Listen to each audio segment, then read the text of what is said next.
Meeting your true self. Imagine walking into a room and seeing someone sitting across from you. They look familiar, but not in the way a family member or old friend looks familiar. It is deeper than that. You are looking at the person you could have been if every decision you ever made had been true to what you actually wanted, instead of what you thought you had to do.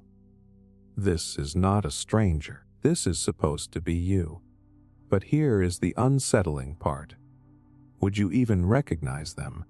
Before we continue, a quick note. Many of you watch our videos but haven't subscribed yet. So please subscribe to our channel Restwise and join our growing community. We'd also love to know where you're watching from and what time it is for you.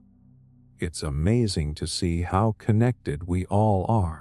If you enjoy relaxing with philosophy, psychology, and science while drifting into sleep, give this video a like and stay with us on the journey. Now, let's get back to the video. Think about how much of your daily life is built around masks. You act one way with friends, another way with coworkers, another way with family. You present fragments of yourself depending on what the situation calls for. Over time, those masks start to harden until they feel like your actual face. So if the real version of you walked in, the one with no masks, no compromises, no filters, would you be able to tell that this is who you really are? Or would they feel like an alien version of you, someone you secretly resent or maybe even fear? That thought is disturbing because it forces you to wonder how much of your identity is truly yours. There is a psychological concept called self-discrepancy theory. It suggests that each of us has at least 3 versions of ourselves living in our minds. There is the actual self, which is who you are right now with all your flaws and habits. There is the ideal self, which is who you wish you were. And there is the ought self, which is who you think you should be to please others. When those 3 selves drift too far apart, we feel anxiety, guilt, or even shame. So if you met your so-called true self, which version would show up? And would you even like them? Here is the shocker. Most people think they would. They imagine this true self as the purest, most authentic, most confident version of themselves. But what if it is the opposite? What if your true self is timid, insecure, or selfish? Qualities you have worked your whole life to hide. What if the masks you wear every day are not disguises at all, but shields that keep you functioning? Meeting your true self could be less like hugging a long-lost friend and more like staring into a mirror that shows everything you wish you could forget. And here is where it gets uncomfortable. Think of all the small betrayals you have committed against yourself. The times you said yes when you wanted to say no. The relationships you stayed in even though you knew they were draining you. The career path you followed not out of passion but out of fear. Every one of those choices pulled you further away from the version of yourself you might have recognized. So when the real you finally shows up, they may not be someone you admire. They might be the sum of all the courage you never acted on. And facing that version could be devastating. But let us slow down here. Because there is another possibility, and it is equally haunting. Maybe you would not recognize your true self because they would recognize you first.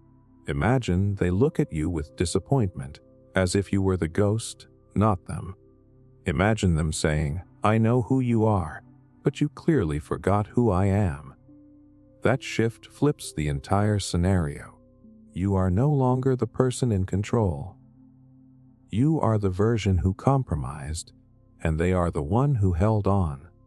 And the question becomes, who really deserves to be called the authentic self? Psychologists often talk about self concept clarity, the degree to which your understanding of yourself is stable and consistent. People with high clarity usually feel grounded and resilient. People with low clarity feel lost and constantly doubt themselves. Now picture meeting your true self with low clarity. The encounter would feel like meeting a stranger who knows all your secrets. It would be terrifying because it would prove that you have been a blurry copy of yourself all along. Yet at the same time, there is something validating about this thought experiment. The very fact that we wonder whether we would recognize our true selves proves how complex human identity really is. You are not failing because you cannot pin down who you are.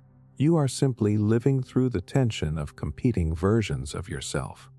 In some ways, not recognizing your true self is a natural part of being human.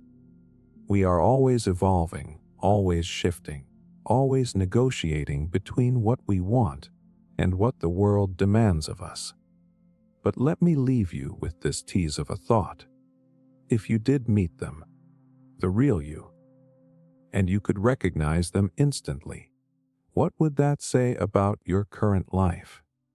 Maybe it would mean that every compromise you ever made still aligned with your core.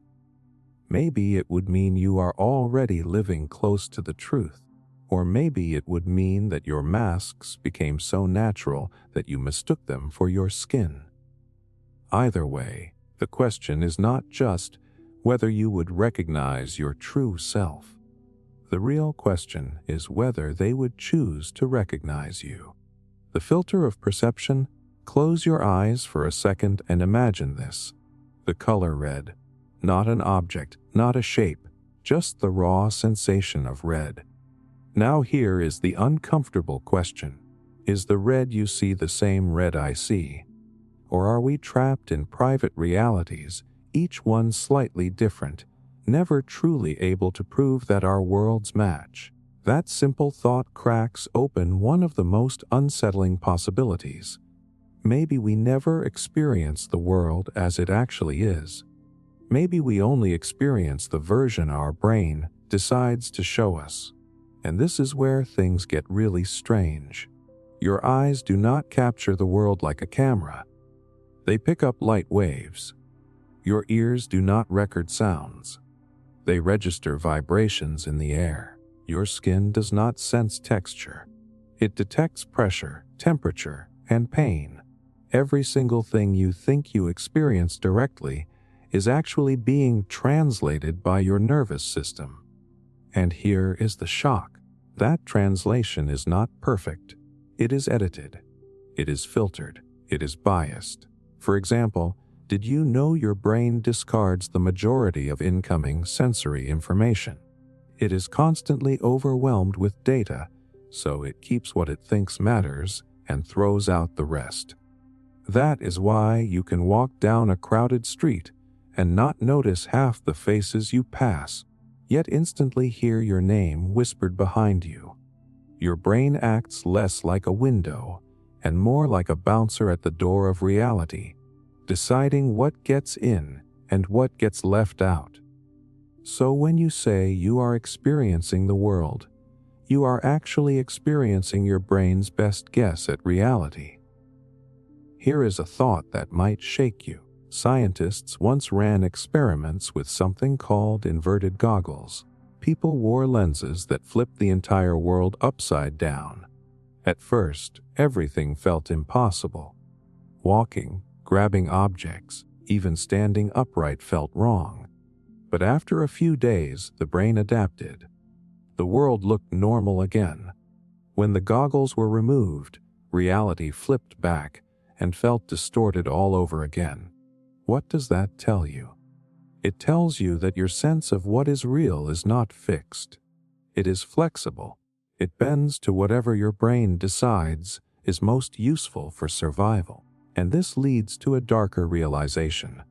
If your brain can rewrite reality based on lenses, illusions, or even hallucinations, then what makes you so confident that what you are seeing now is the world as it actually is. Think about dreams. In a dream, you believe everything is real until you wake up. What if life itself is a waking dream? Convincing, detailed, but ultimately just a model built inside your skull. There is a reason philosophers call this the problem of perception. We want to believe that what we see is the truth, but your brain is not designed for truth. It is designed for survival. You see food not as chemical compounds, but as something delicious or disgusting. You see strangers not as billions of cells, but as friends, threats, or neutral faces. Reality is simplified, color-coded, and compressed so you can act quickly.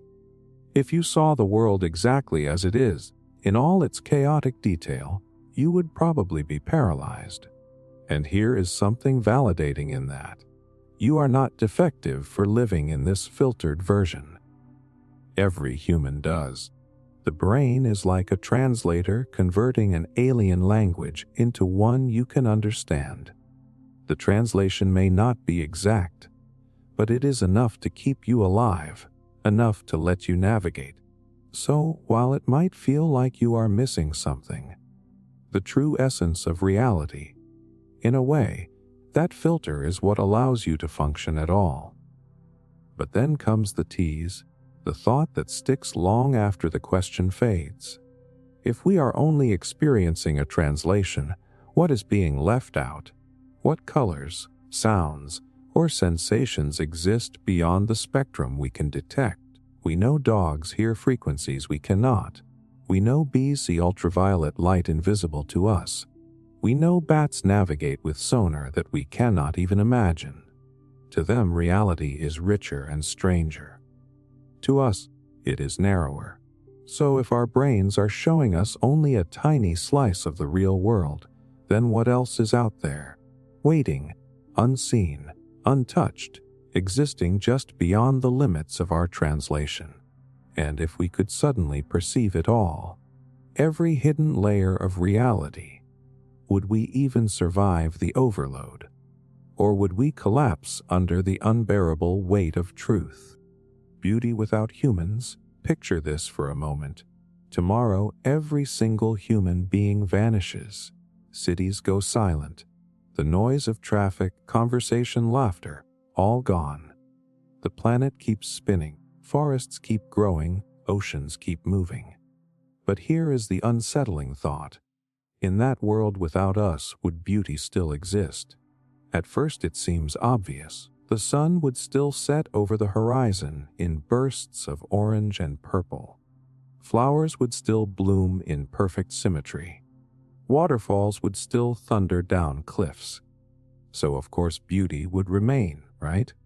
But then you realize something uncomfortable. The idea of beauty is not built into the world itself. It lives inside perception. A sunset is not beautiful without eyes to watch it. A flower is not stunning without a mind to frame it that way. Without us, those colors, those patterns, those sounds would still happen, but they would just be events. The word beauty would have no meaning. That realization shocks people, because we want to believe beauty is universal, timeless, absolute. Yet science tells us it is deeply tied to survival. Think about it. We find landscapes beautiful when they resemble environments that once kept us alive. Open plains, scattered trees, sources of water. We find symmetry in faces beautiful because it suggests health and strong genetics. Even music, with all its complexity, may trigger feelings of beauty because it activates reward circuits in the brain. What we call beauty is, in many ways, biology's trick to get us to pay attention to what helps us survive. So if humans disappeared, would beauty vanish with us? In a literal sense, yes, because beauty is not an object. It is a relationship. It exists only when an observer meets the observed. Without an observer, the world is just the world. Colors without meaning, sounds without music, shapes without preference. The ocean waves do not care if they are breathtaking. The stars do not care if they are magnificent. They simply are. But here is where it gets even stranger. Other animals also respond to patterns, colors, and displays. Birds build elaborate nests decorated with feathers and shells. Peacocks fan their tails in dazzling displays. Deer fight with antlers that humans might call majestic. Do these animals experience beauty? Or is it just instinct, attraction, survival behavior? We cannot step inside their minds, so we do not know. But if their perception includes even a spark of what we call beauty, then maybe it does not vanish with us. Maybe it shifts into non-human eyes. Still, you cannot escape the uncomfortable truth. The beauty you know, the kind that moves you to tears at a sunset or fills you with awe at a mountain range, that is uniquely human. It comes from memory, imagination, and meaning layered on top of raw perception. A dog might see the sunset, but it will not write poetry about it. A cat might watch the rain, but it will not feel existential longing from it. Beauty, in the human sense, is not just seeing. It is feeling, and that feeling would evaporate the moment we are gone. But maybe that is not tragic. Maybe it is validating, because it means beauty is not just out there waiting to be noticed. It is something we create in the act of noticing. You are not simply a passive observer of beauty. You are a co-author of it. The stars are beautiful not because they glow, but because you look up and give them meaning. The forest is beautiful not because trees stand tall, but because you see strength, peace, or mystery in them. Beauty is less about the world and more about the lens you bring to it. And that leads to the final tease, the thought that lingers. If beauty exists only when someone is there to perceive it, then does that mean beauty is fragile, destined to vanish with humanity? Or does it mean beauty is eternal, because as long as consciousness exists anywhere in the universe, it will find ways to transform raw existence into meaning? If aliens live on distant planets, do they look at their own skies and feel something we would recognize as beauty? And if so, maybe beauty never dies. Maybe it only changes its audience. So the real question is not whether beauty would still exist without us. The real question is whether beauty exists at all without the eyes, the minds, and the hearts that choose to see it. Waiting future vis shaping future. There are mornings when you wake up with the eerie sense that your life is already playing out, like a film you are watching rather than directing. Then there are nights when a single decision feels like a hammer on stone, shaping something that did not exist before. Which of those is truer? Is the future a fixed destination we stumble toward, or a clay we mold with every choice? Start with the idea that the future might be waiting. Some theories in physics treat time like a block where past, present, and future coexist. If that picture is right, then every event in your life is already part of that block. Your choices would be more like uncovering a path than creating one. The shock in that is immediate. If the future is preset, then praise and blame lose their footing. Regret becomes a cruel illusion. That thought can make the world feel smaller, as if free will is a comforting story you tell yourself to stay steady. Then the brain throws its own complication at you. Neuroscience has found patterns of activity that predict a person's decision before they report being aware of making it. In experiments, choices can be anticipated by measuring brain signals seconds in advance. That finding feels like evidence that your conscious will is cataloging a decision already in motion. It can make you wonder whether you are witnessing your life instead of authoring it.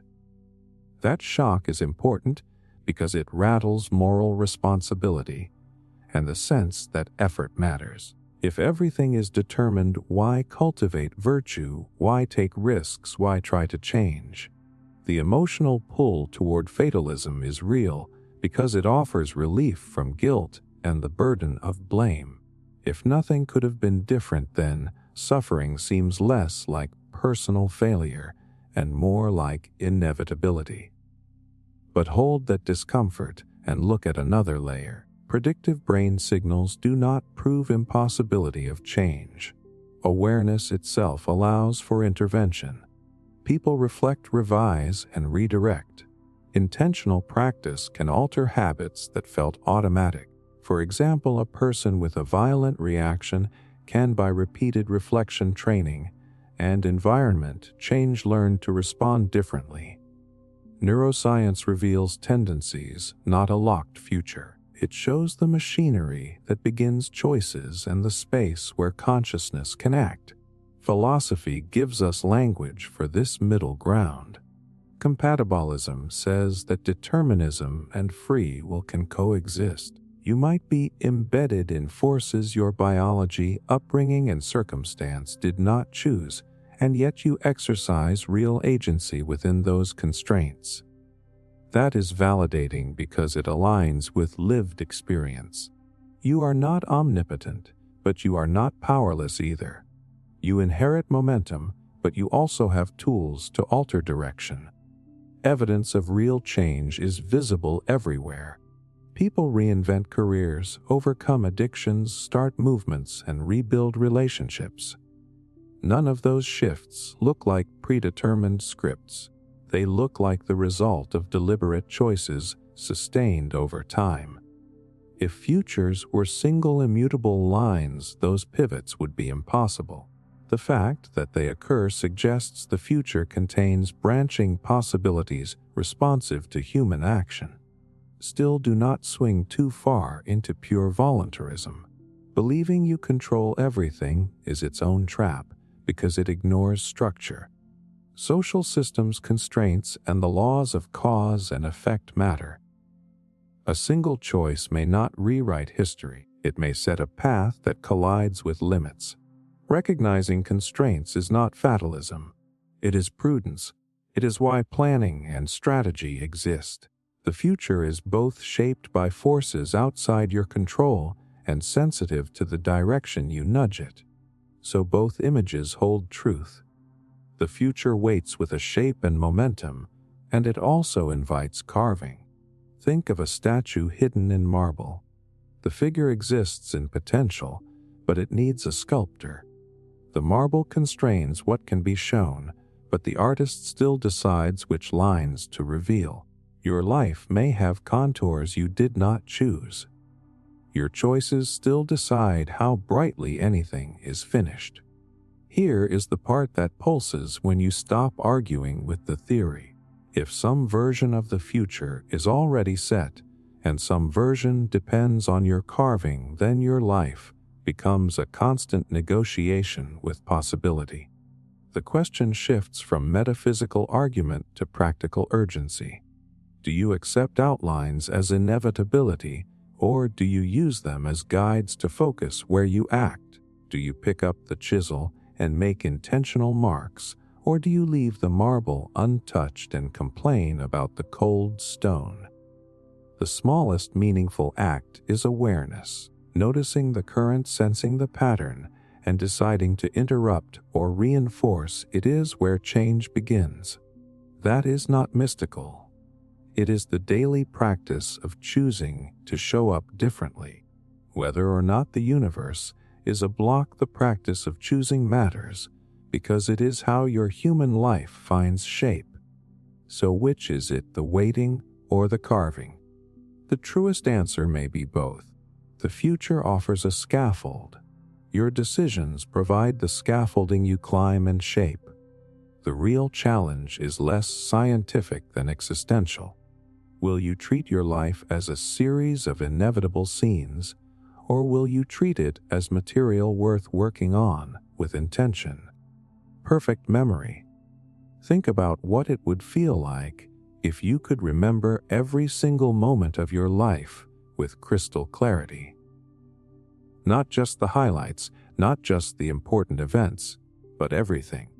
The taste of the cereal you ate 10 years ago, the pattern on the wallpaper in your childhood bedroom, every single word spoken in every single argument you have ever had. On the surface, it sounds like a superpower. But the deeper you think about it, the more unsettling it becomes.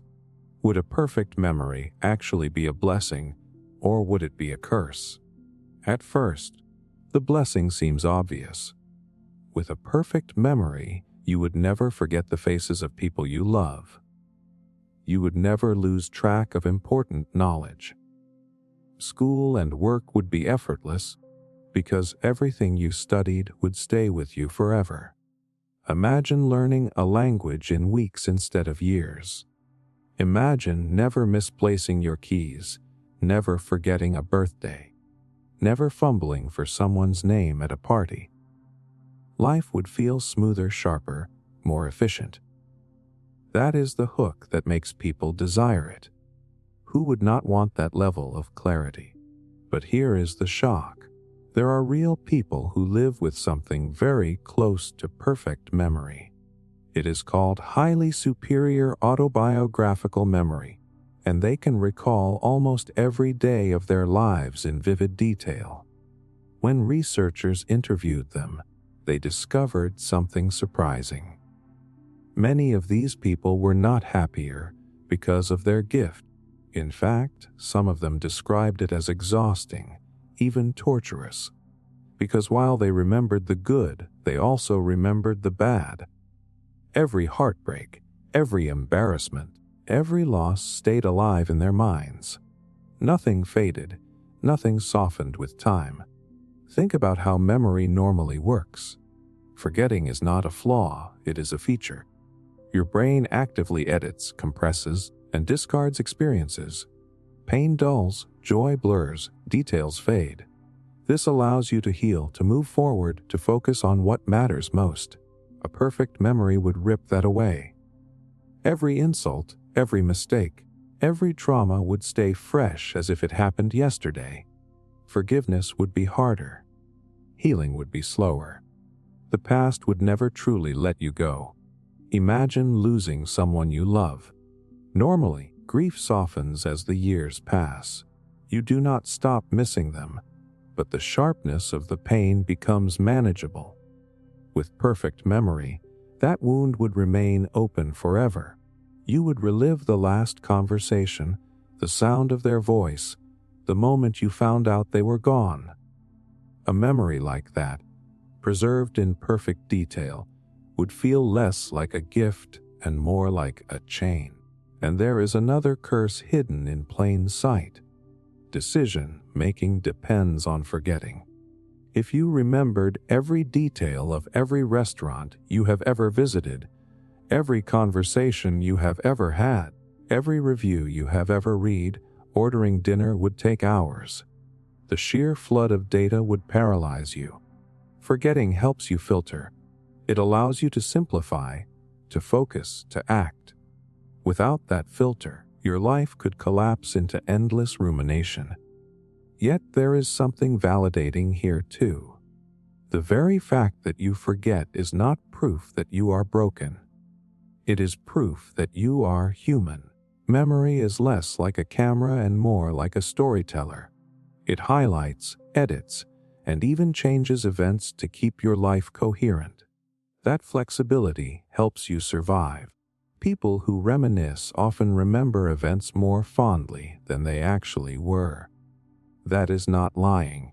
That is your brain protecting your happiness. Forgetting is a mercy you rarely appreciate until you imagine living without it. Still, it is not entirely fair to call perfect memory only a curse. There are undeniable blessings. A scientist with perfect recall might make faster breakthroughs. A musician could play any song after hearing it once. A doctor could remember every patient's case with total precision. Even in relationships, Some people might cherish the ability to replay moments of connection with loved ones as if they were happening right now. There is beauty in that too, but the haunting question remains: would those blessings outweigh the cost of never being able to let go? Would you trade the softness of forgetting for the sharpness of eternal memory? Think of your worst mistake, the one that still makes you wince when you remember it. Now imagine that memory never dulling, never losing its sting. Every time it returns, it burns with the same intensity. Could you live with that? And here is the tease that lingers after the question fades. Maybe the real curse of perfect memory is not just the pain it preserves. Maybe it is the way it would anchor you to the past, keeping you from fully living in the present. If every yesterday is still alive, how much room is left for today?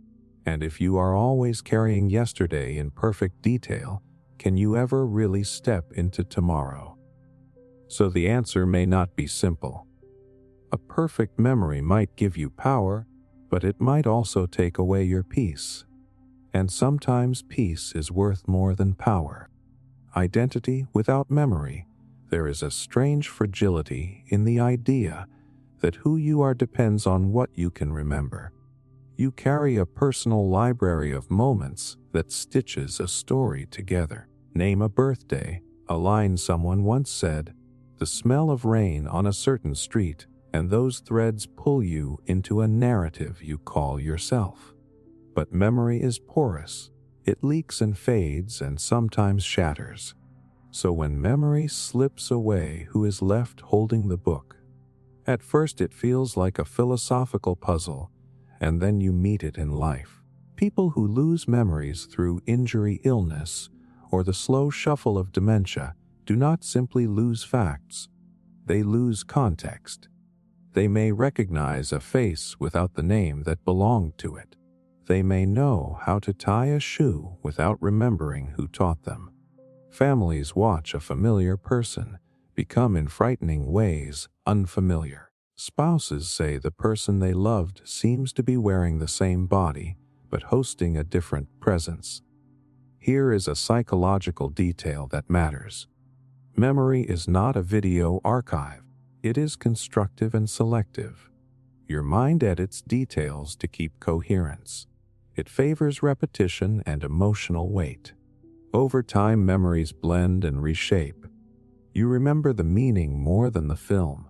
That editing is a mercy because it allows healing and reinterpretation. The fact that memory imagines rather than archives protects you from drowning in every painful detail.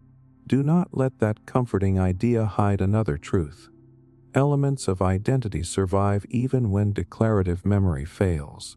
Cognitive science shows that procedural memory habits, emotional responses, and implicit preferences often remain intact long after facts dissolve. A person who forgets events may still tap a rhythm on the table when nervous or reach instinctively for a favorite meal. Personality traits like cheerfulness or anxiety can persist. That suggests identity is not solely the diary you flip through. Think of identity as a conversation between memory and behavior. Memory provides the script and backstage history. Behavior provides the performance in the present. When memory is lost, the script may be missing, but the actor still knows how to move. That is not a complete substitute, but it is significant. It means the question of who you are is not only an archival problem, it is an active living problem. People keep being themselves in pieces. There is also the social dimension. Identity exists in relation to others. Families, friends, and communities are external record keepers.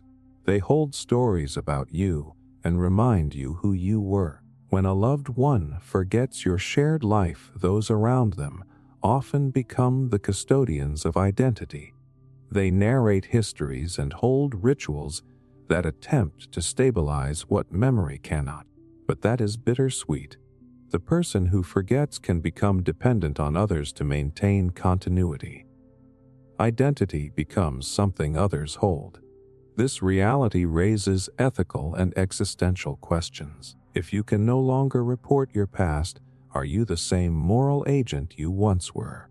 Do legal responsibilities persist when memory cannot connect you to prior decisions? These are not abstract concerns. Caregivers confront them daily as they decide what choices a person with memory loss can still make. The law and morality struggle to balance protection with respect for autonomy when the past that once justified responsibility is gone. Small forgettings happen to everyone, and that means identity is changing constantly. You are not the exact same person you were a decade ago, because some memories have slipped and new ones have filled space. In therapy, people talk about narrative identity, the story you tell yourself about who you are. As memory changes, that story changes. Forgetting may therefore be part of a normal process of becoming. From that perspective, loss is not only decline, it is also transformation. Still, do not underplay the ache. Forgetting severs continuity, and continuity matters to humans. Continuity creates trust in your own decisions, the sense that your commitments carry forward. Without continuity, responsibility feels fragile, and relationships feel disorienting.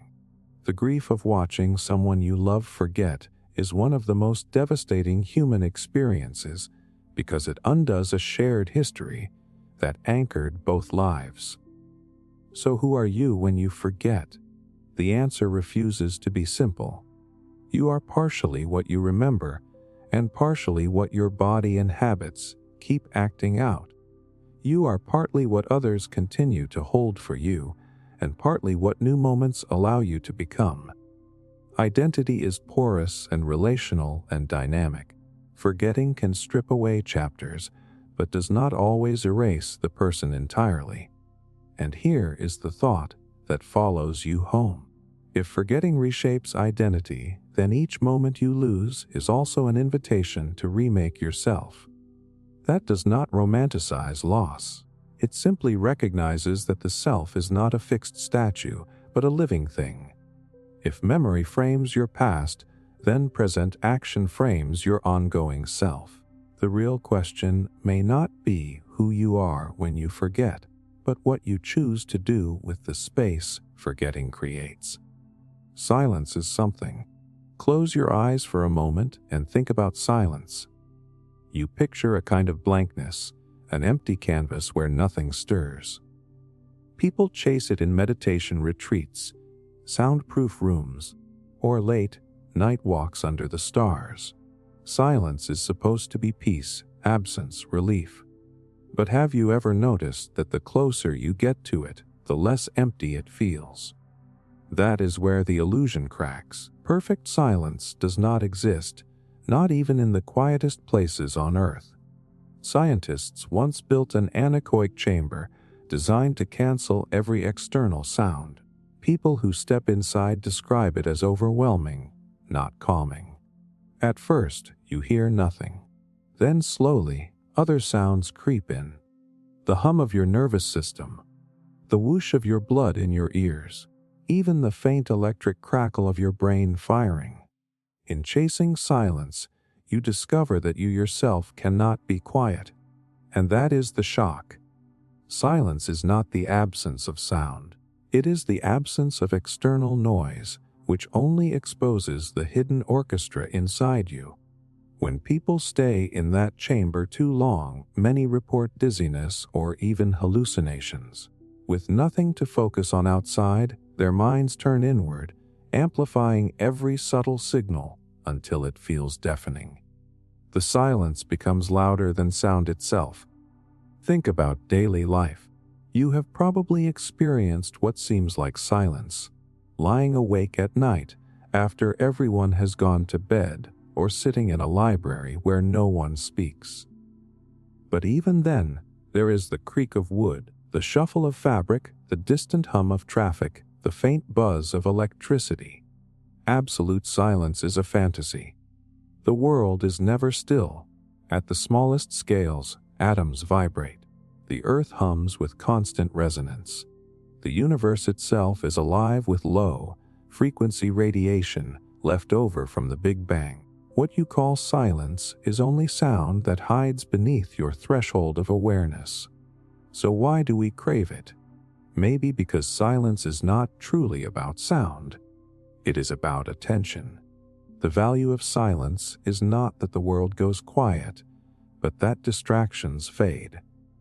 Without chatter, without music, without the endless ping of notifications, your brain has space to listen differently. You begin to notice subtle sounds that were always there but drowned out. In that way, silence is not nothing. It is magnification. It sharpens perception. It reveals what is normally invisible. There is something validating here, something deeply human. When you seek silence, you are not actually trying to erase sound. You are searching for intimacy with it. Think about being in a forest. At first it feels quiet, but then you notice the rustle of leaves, the wing beat of a bird, the rhythm of your breath sensing with the wind. Silence becomes a container for sound, not its absence. It holds the world more gently so you can hear it. But silence has another side that unsettles. If you have ever been alone in a quiet house and felt uneasy, you know how quickly the mind can turn silence into a stage for fear. A creak becomes a threat. A faint hum becomes a presence. In the absence of clear sound, the brain fills the gaps with imagination. That is why silence is not neutral. It interacts with you. It either soothes you or confronts you, depending on what you bring into it. And think about the social level. Silence is not just acoustic. It is also communication. A pause in a conversation can be comforting, heavy, or hostile. The absence of words can scream louder than speech. A parent giving the silent treatment to a child can inflict more pain than shouting. Silence is filled with meaning because we instinctively try to decode it. Just like the ear searches for hidden sound in a quiet room, the heart searches for hidden intention in a quiet relationship. So is silence truly nothing? Clearly not. Physically, there is no such thing as complete emptiness of sound. Psychologically, silence acts as a mirror, reflecting whatever you carry inside. Spiritually, it often becomes a doorway. People use silence to feel closer to something beyond words.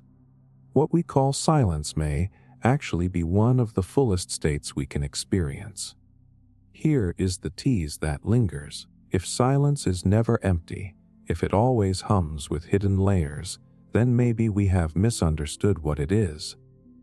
Maybe silence is not the absence of life, but life in its rawest form, stripped of noise but still breathing, still vibrating. Which raises the deeper question when you seek silence. Are you trying to escape the world, or are you finally beginning to hear it for the very first time? Meaning without words. Before words ever left your lips, your life was already full of meaning. You were born into a world where crying brought comfort, where reaching out brought food, where smiling brought another face leaning in close. Those exchanges carried weight, yet they had no language, no grammar, no sentences, no vocabulary. Meaning existed in action and response long before you ever learned to speak. That forces a question most people never stop to ask. Does meaning come from language, or is language just a tool to express something deeper that was always there? It is easy to believe language is the foundation of meaning. Look around. Every idea you hold, every plan, every dream is wrapped in words. You write diaries, tell stories, explain feelings. Without language, it seems impossible to share what is in your mind. Whole civilizations, religions, and sciences are woven together through words. so the assumption feels natural. Language must be the birthplace of meaning. But that assumption begins to fall apart the closer you look. Studies on infants reveal something remarkable. Long before babies speak, they already grasp concepts of good and bad, safe and unsafe. Researchers have shown puppet shows where one character helps and another hinders. Babies consistently prefer the helper, showing a moral intuition without a single word. Meaning, about trust, cooperation, even justice, was understood without language. And it is not only babies. Chimpanzees comfort one another after fights. Elephants guard their dead. Dolphins strategize together in silence. These behaviors are not random. They are full of meaning, even in the absence of language. Here lies the shock. Meaning is older than words. Language is not the source of meaning. It is the container. Meaning is the raw current that flows beneath the surface. Language is the cup we use to carry it from one person to another. That is why music, art, touch, and silence itself can feel so powerful. A hug from someone who loves you may communicate more than 1,000 carefully chosen sentences ever could. Still, we cannot dismiss the enormous role language plays. While meaning can exist without it, language multiplies meaning in ways nothing else can. It allows us to store knowledge, to transmit it across generations, to refine vague feelings into precise concepts. Without language, meaning remains bound to the present moment. With language, meaning travels through time. You can sit in your room right now and read the words of a poet who lived 2,000 years ago and feel their sorrow or joy as if they were alive today. Meaning can survive because language carries it forward. That is why losing language is devastating. People who suffer strokes that damage speech often describe the agony of feeling thoughts trapped inside them, meanings that cannot escape. The feelings are still there, but without words they feel imprisoned. Language does not create meaning, but it frees it. It lets us stretch meaning beyond our skin, beyond our life, into something shared and lasting. And yet, here comes the twist. Words are not perfect carriers. They shape, bend, and sometimes distort meaning. The way you describe an event changes how you remember it. Call a day a disaster, and you encode it as trauma. Call it a turning point, and you encode it as growth. Psychologists call this the power of framing. Language does not just deliver meaning, it alters it. In that sense, language is not a transparent window, but a lens. It can sharpen or it can warp. There is something validating in realizing that your deepest feelings often spill beyond words. Think about moments of awe. Standing before a vast mountain range, or watching someone you love breathe softly while they sleep. You may try to describe the feeling, but the words never quite fit. That gap is proof that meaning exists outside language. You live it before you name it. You know it in your bones even when your tongue cannot reach it. So could meaning exist without language? Yes, but it would look very different. Without language, meaning would remain immediate, local, embodied. You could still love, fear, desire, mourn. You could still understand gestures and tones, still sense danger in the eyes of a predator, still feel connection in the touch of another hand. But the vast networks of shared meaning, the cultures, the myths, the philosophies, might never take root. Language is what transforms private meaning into collective reality. That makes the question personal too. Do you trust that your feelings matter even when you cannot explain them? Do you believe a moment has meaning even if you never tell anyone about it? Think of the secret joys or quiet despairs you have carried silently. They had no words, but they shaped you all the same. The truth is, Meaning lives first in experience and only afterward in language. The words are secondary. And here is the tease that lingers. If meaning can exist without language, then maybe language is not the final truth, but only a translation of something deeper. And if every translation loses something, then how much meaning do we never actually capture when we speak? Perhaps the truest meanings are not the ones we can explain, but the ones that live in silence, in music, in art, in a single glance between two people who understand each other without words. So the mystery is not just whether meaning could exist without language, but how much meaning already exists that language will never be able to hold. Time without people. Think for a second about what time actually is to you. You measure it in minutes and hours. You mark it in birthdays and anniversaries. You feel it in wrinkles on your skin and the way a song fades into memory. Time feels like this ever-present current, sweeping you forward, whether you like it or not. But here's the unsettling question. If every single human disappeared tomorrow, would time itself keep passing, or would it vanish with us? At first, the obvious answer feels simple.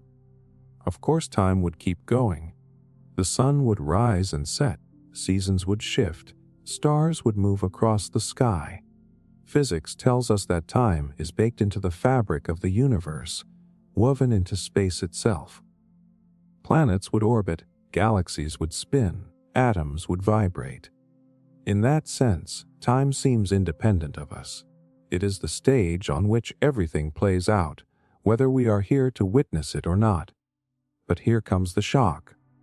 Time, as you actually experience it, is not a thing out there in the universe. It is a construction of your mind. Neuroscience shows that the brain does not record the world like a clock. Instead, it stitches together perceptions, memories, and expectations into the illusion of flow. A moment feels long or short depending on attention, emotion, and context. 5 minutes waiting for bad news can feel endless. 5 hours lost in a hobby can vanish like a blink. If humans vanished, there would be no brains left to generate that feeling. Without consciousness, can we still say time passes? Or does it only exist as raw change, stripped of the feeling of before and after? Think about this. A tree does not know it has been alive for 200 years. It grows, it responds, it adapts. Rocks erode, mountains rise, stars collapse. None of these processes carry the subjective sense of time. They are just change unfolding. Time, in the human sense, is change plus awareness of change.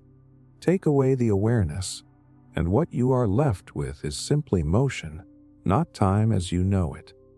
And this is where philosophy collides with physics. Some theories in physics suggest time may not even exist in the way we imagine.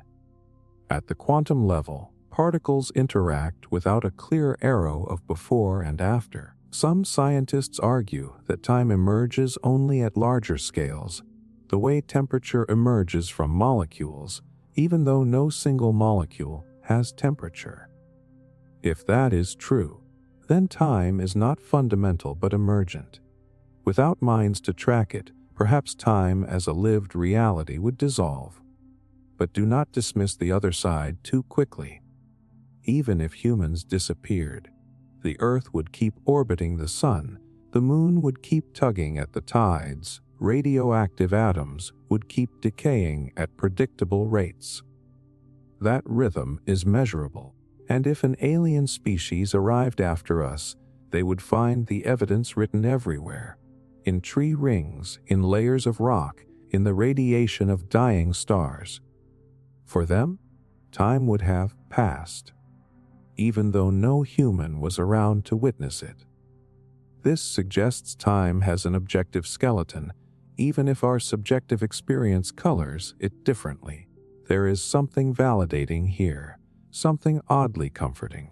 You are part of a species that invented clocks and calendars not to create time, but to make sense of it. Humans turned raw change into story, birthdays, anniversaries, history books. They are ways of taming the vastness, of giving structure to something slippery. That does not make time fake. It makes it human. You do not invent the river by naming it, but naming it helps you navigate it. Yet the haunting part remains. If all humans disappeared, there would be no more names, no more calendars, no more counting of days. The river of change would keep flowing, but no one would be left to call it time. Which raises the possibility that time is two things at once. In the physical sense, it is the measure of change. In the human sense, it is the felt passage of life. One could survive without us, the other could not. So who is right? The physicist who says time would continue, or the philosopher who says time dies with awareness? Maybe both. Maybe there are two layers, one objective, one subjective, each incomplete without the other. The universe supplies the rhythm. Consciousness supplies the melody. Without humans, the rhythm would keep beating. But without consciousness, the music would never play. And here is the tease that lingers long after the question fades. If time requires awareness to truly exist, then maybe what you call time is not something you move through at all, but something you create moment by moment, which means the real mystery is not whether time would pass without humans, but whether time is even passing now, or whether you are the one carrying it forward every time you notice another second slip away. Beyond human perception, what if everything you see, hear, touch, or think about is only a tiny fraction of what actually exists? You move through the world assuming that your senses capture reality, that your eyes, ears, skin, and mind are faithful instruments measuring the truth. But what if there are things that exist completely outside human perception, things you could never sense, measure, or even imagine? Could such things be real? And if they are, what does that say about everything you assume you know? At first, the question feels abstract, almost like a thought experiment you entertain for fun. But the shock comes when you consider the evidence. The visible spectrum of light, for example, is only a sliver of what is out there. Humans see wavelengths roughly between 400 and 700 nanometers. Infrared, ultraviolet, X-rays, radio waves. All these exist, but we cannot detect them without instruments. For centuries, these parts of reality were invisible to us. They were there, shaping events and interactions, entirely undetectable to human senses until technology extended our perception. If we have already discovered that reality is far bigger than our senses, why stop there? Could there be layers of existence forever inaccessible, not just temporarily invisible, but fundamentally beyond our capacity to perceive? Think about evolution for a moment. Human perception evolved to serve survival, not to capture objective truth. We see colors and shapes that helped our ancestors hunt, hide, and communicate. We hear frequencies that warn us of danger or attract mates. We smell chemicals that signal danger or nutrition. That means what you sense is filtered through usefulness, not truth. What you do not need to survive, your brain often ignores or cannot detect at all. So there could be entities, forces, or dimensions that have zero effect on human survival. They would be invisible, inaudible, intangible, and yet real. Here is the philosophical shock. If something exists entirely beyond perception, how could you even know it exists? By definition, perception and experience are the only ways humans validate existence. You cannot see it, hear it, touch it, measure it, or even model it in mathematics if it interacts with nothing you can interact with. Yet the fact that you can conceive of its possibility suggests that your mind can gesture toward realities that your senses cannot confirm. That is a paradox. The moment you try to define it, you risk bringing it into a perceptible frame. Could it really exist if it cannot interact with any perceivable system? Or does existence itself require awareness? Physics gives a partial answer. Many theories suggest realities humans cannot access. Quantum fields, dark matter, and parallel universes hint at existence outside immediate perception. Dark matter makes up roughly 27% of the universe, yet it does not emit light or energy that we can directly detect. We infer its presence from gravitational effects. Its reality is confirmed indirectly. But what if there are realms beyond even indirect detection, where no influence reaches us at all? Could those realities exist without ever leaving a trace for human senses or instruments to catch? And there is a comforting, validating thought here. Humans have always underestimated the universe.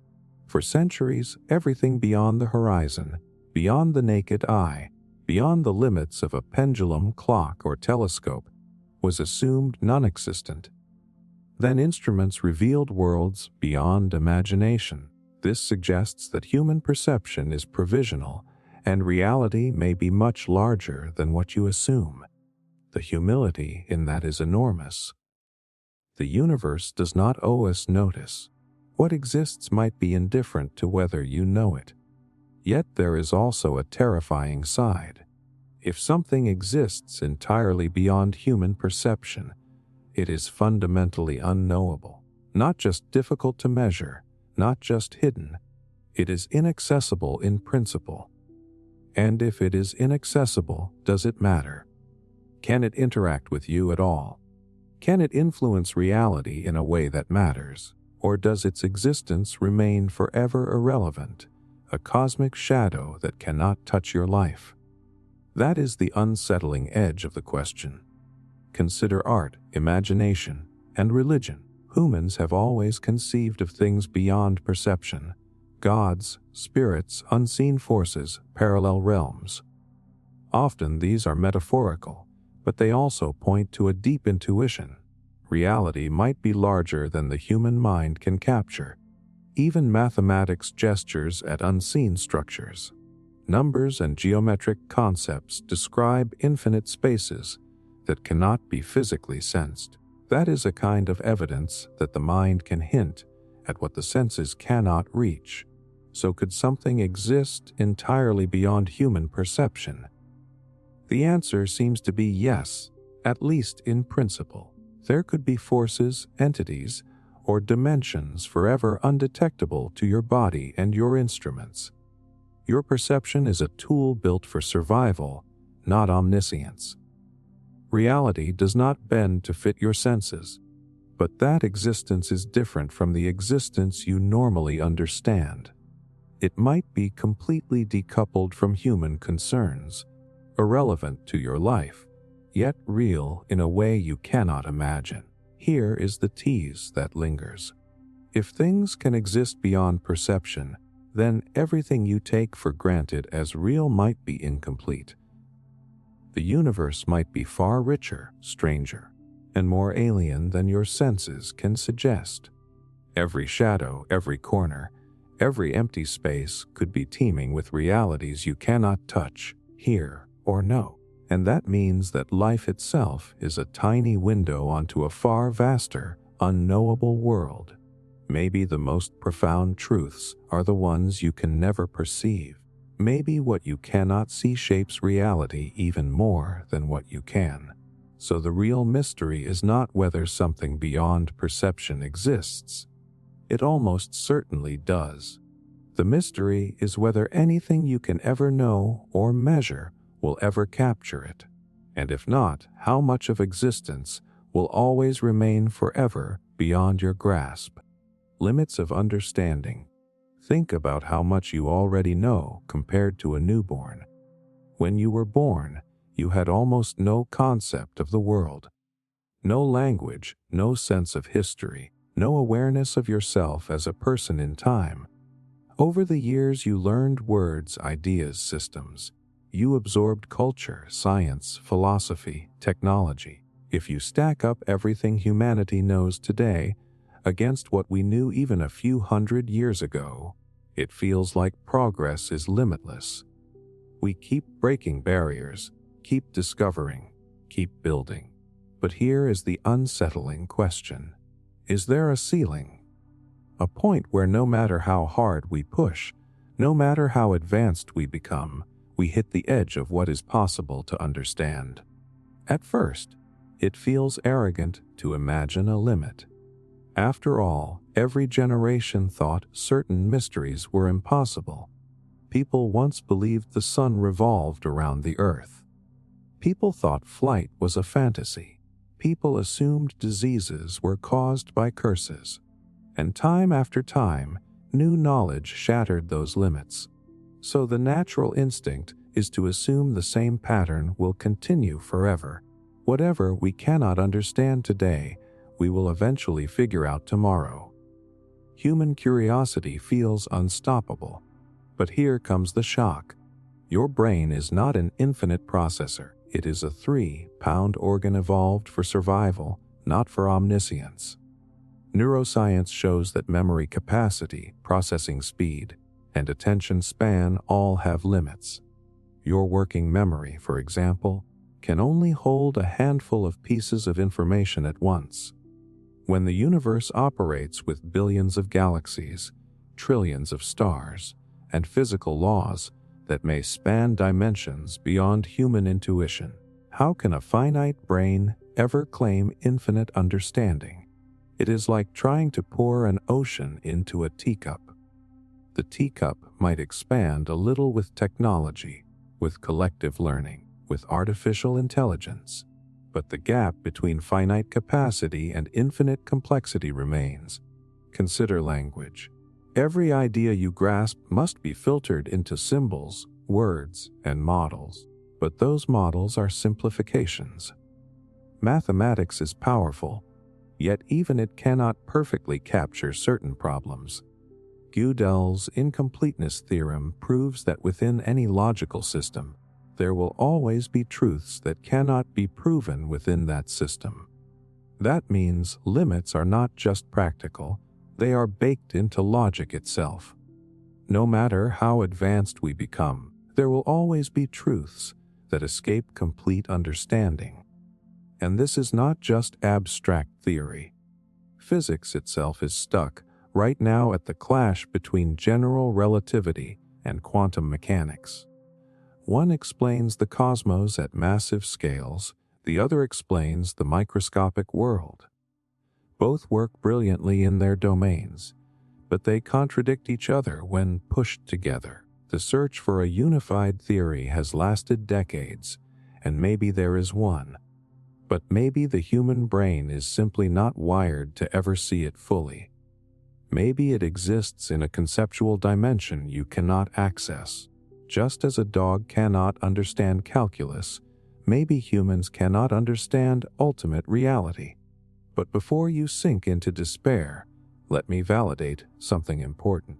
The history of knowledge shows that limits can move. A medieval farmer could never grasp modern genetics, but you can. A child cannot grasp quantum theory, but a trained scientist can. Limits shift with culture, tools, and collaboration. The human brain may be finite, but collective intelligence extends those limits outward. A single brain cannot know everything, but humanity as a network can hold more than any individual ever could. And with artificial intelligence and future technologies, maybe the collective capacity will grow even further. Perhaps limits exist, but they expand just far enough to always keep you chasing the horizon. Here is the other layer of validation. Even if there are limits, not knowing everything does not make life meaningless. In fact, the unknown gives life texture. If you could know everything, every secret, every mystery, every outcome? Would curiosity even exist anymore? Would love, wonder, or surprise survive? The limit might not be a curse. It might be the very thing that keeps existence interesting. But the haunting possibility remains. What if the ultimate structure of reality is forever out of reach? Imagine insects crawling across a book.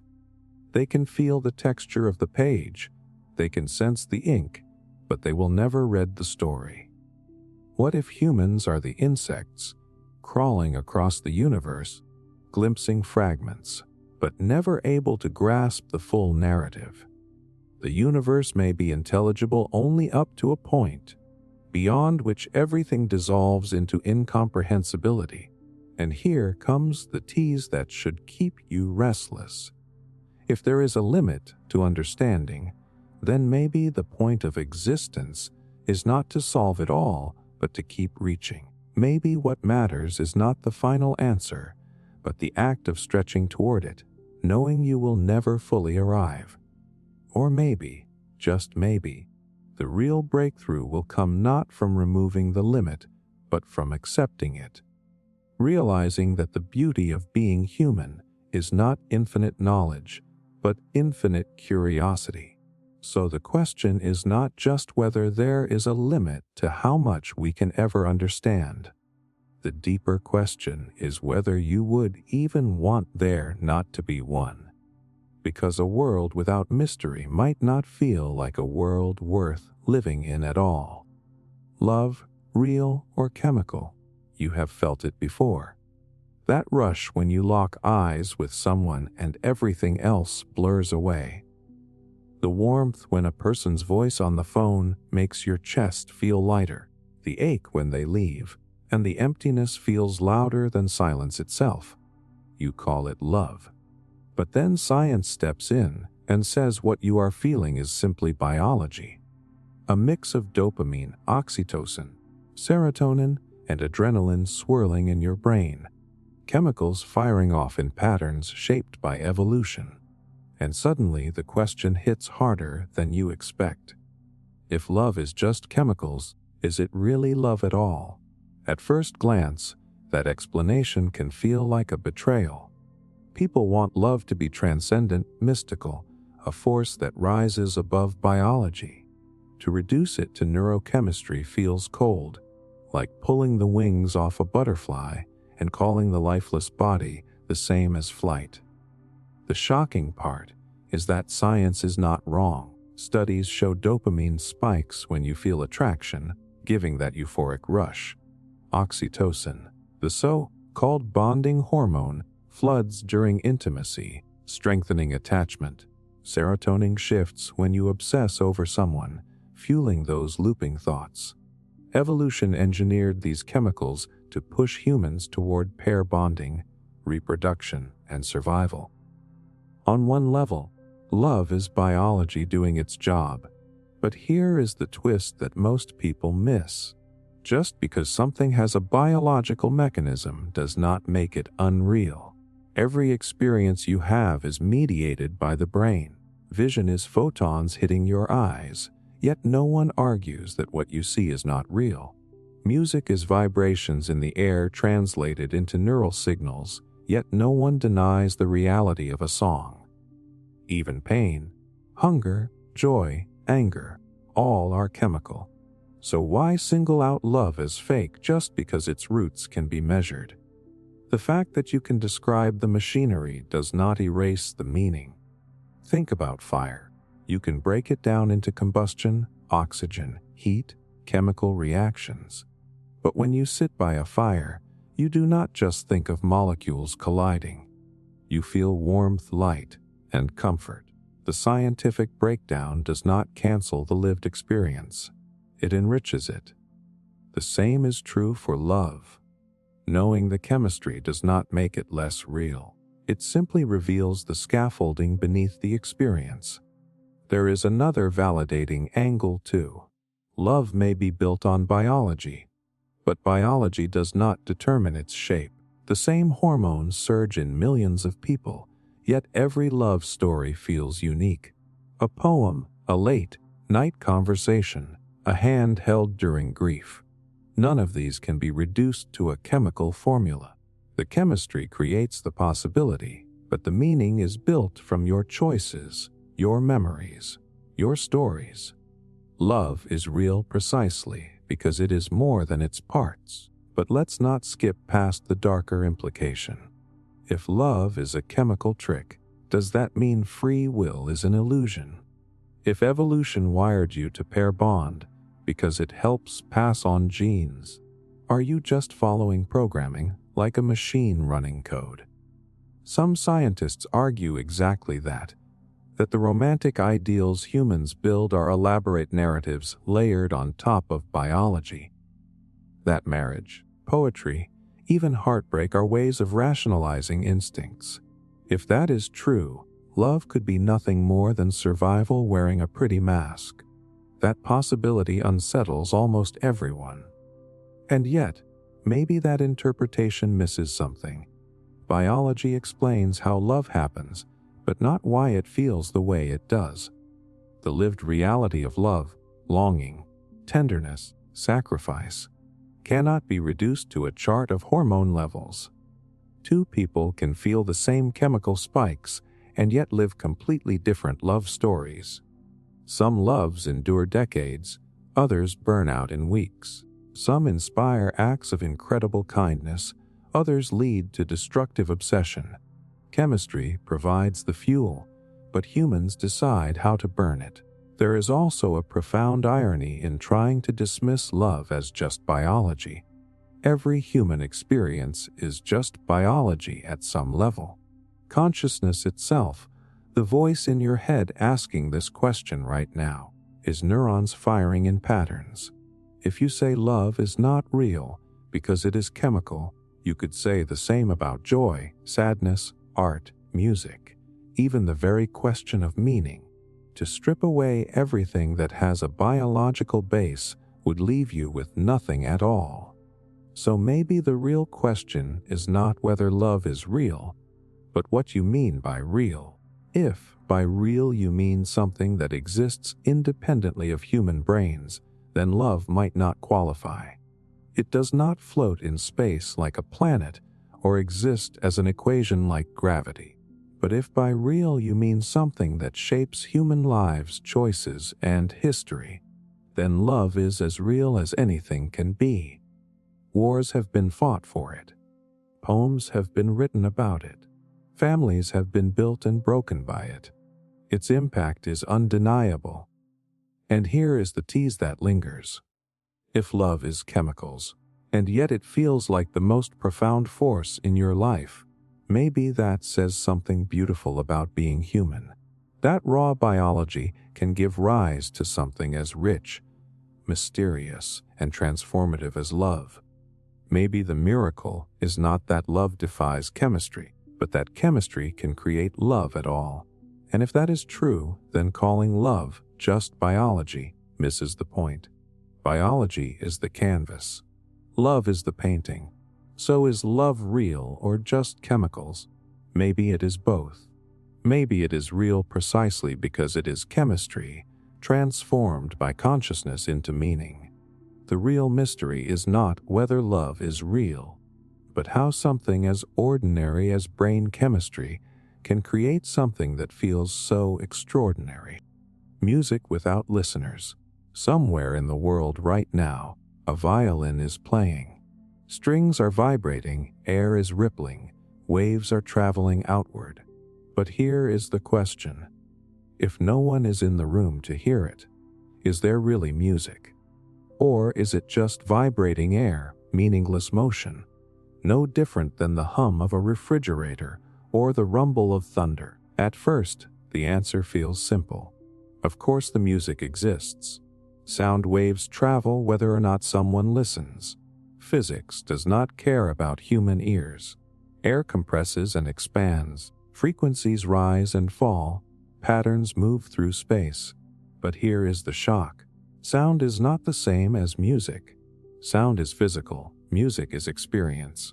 And without a listener, without a brain to interpret those waves as rhythm, harmony, and melody, Maybe there is no music at all, only movement in the air. Think about it. A bird hears the violin differently than you do. A dog, with its broader range of hearing, catches frequencies you miss. To them, it may not sound like beauty. It might sound harsh or even meaningless.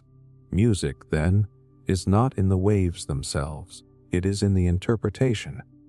Your brain takes vibration, adds memory, adds expectation, adds emotion, and suddenly sound becomes music.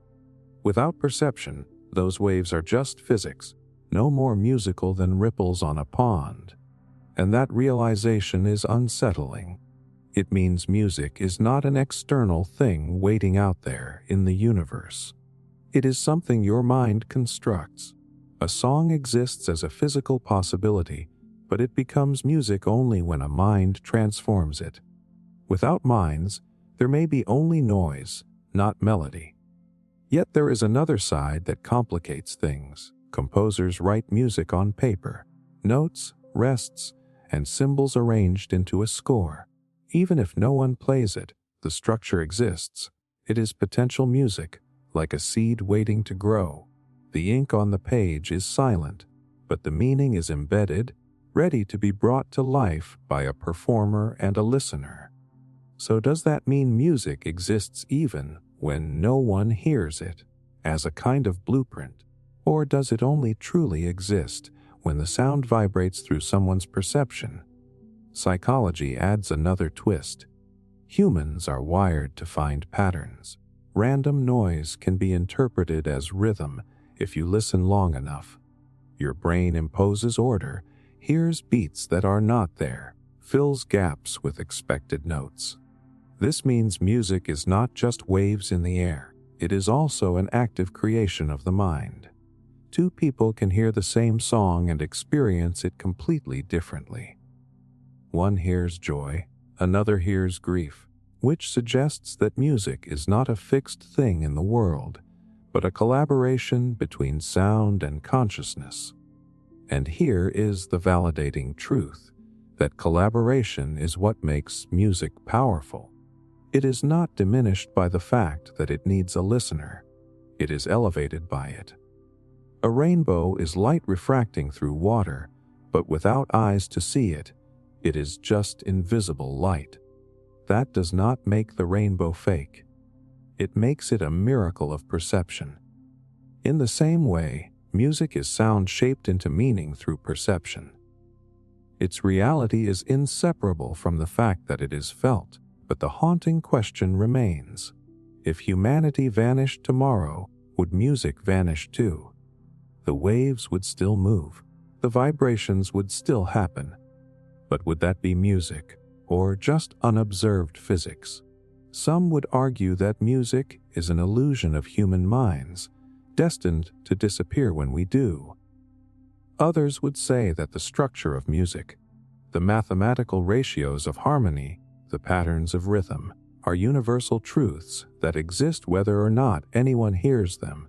In this view, music is baked into reality itself, like geometry or mathematics, and maybe both perspectives are true.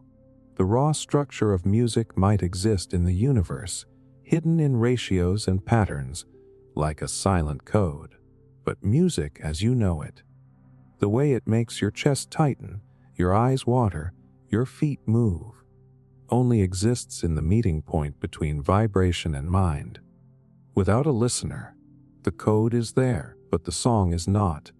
So does music exist without someone to hear it?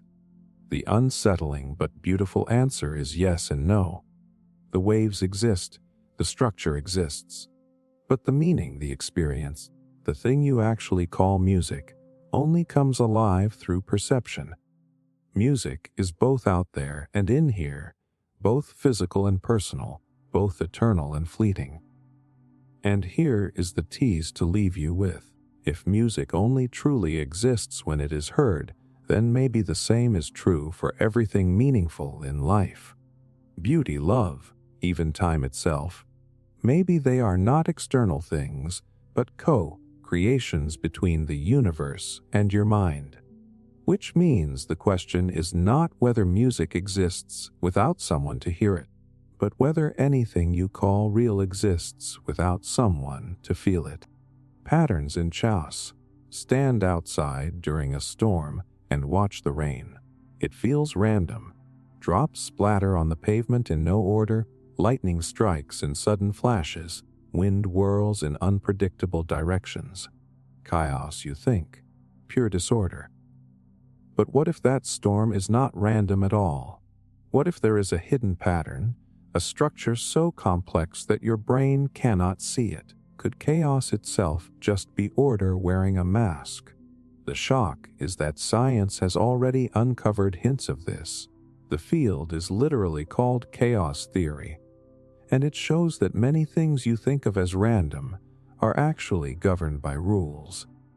Weather systems, population growth, even the motion of planets, all can look wild and unpredictable, yet beneath them lie equations that determine every move. The problem is that those equations are extremely sensitive to starting conditions. Change the tiniest detail, and the outcome shifts dramatically. That is why meteorologists cannot predict the exact path of a storm weeks in advance, not because it is truly random, but because the pattern is so delicate and complex that your mind and your tools cannot track it fully. Take the butterfly effect. A butterfly flaps its wings in Brazil, and weeks later it contributes to a tornado in Texas. The phrase sounds exaggerated, but it captures a truth. Small causes can have massive, unforeseen effects. To you, that looks like chaos. But in reality, the system is following rules.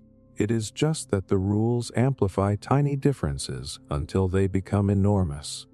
From the inside, it feels random.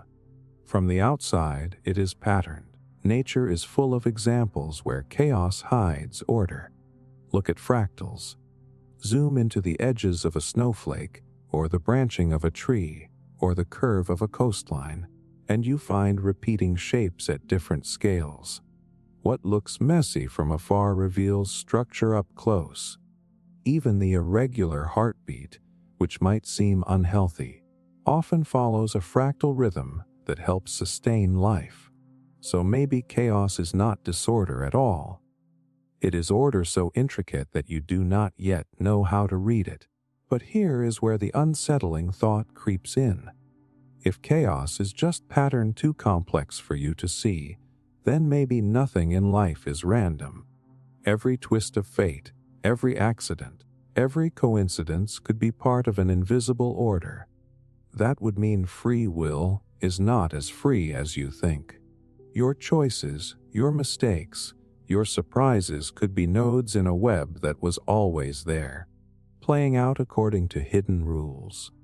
You call it chaos only because you cannot trace the lines. On the other hand, there is comfort in knowing that chaos has structure. It means the world is not meaningless. The storms of your life, the unpredictability of emotions, the sudden changes in fortune, they might feel like disorder, but perhaps there is a logic beneath them, a pattern that only becomes visible from a higher vantage point, maybe one you will never reach, but one that exists nonetheless. Psychology reflects this too.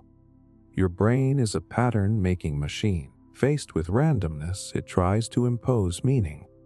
That is why you see shapes in clouds, hear hidden messages in noise, or sense coincidences as signs. Sometimes this tendency fools you, but sometimes it is a hint that what looks like chaos really does carry structure. Humans once thought disease was chaos until microscopes revealed bacteria. Once thought stars moved randomly until gravity explained their dance. Again and again, what seemed like disorder was just order too subtle to see. Yet there is another layer you cannot ignore. Some systems might be so complex that no pattern is ever fully knowable. Even if the rules exist, the sheer number of variables makes prediction impossible. In this sense, chaos is not the absence of order, but the limit of understanding. And maybe that is what keeps life interesting. If you could predict every storm, every outcome, every decision, would mystery still exist? Would life feel alive? Here is the validating piece: chaos and order are not opposites. They are partners. A jazz improvisation sounds chaotic at first, but listen closely and you hear the underlying structure of rhythm and scale. The ocean waves crash unpredictably, yet tides follow the pull of the moon with clockwork precision. Even your own life swings between moments of order and chaos, and together they create a rhythm you could not invent if you tried. So can chaos have a pattern you simply do not see? Almost certainly yes. What looks random is often rule-driven, but at a level beyond your perception.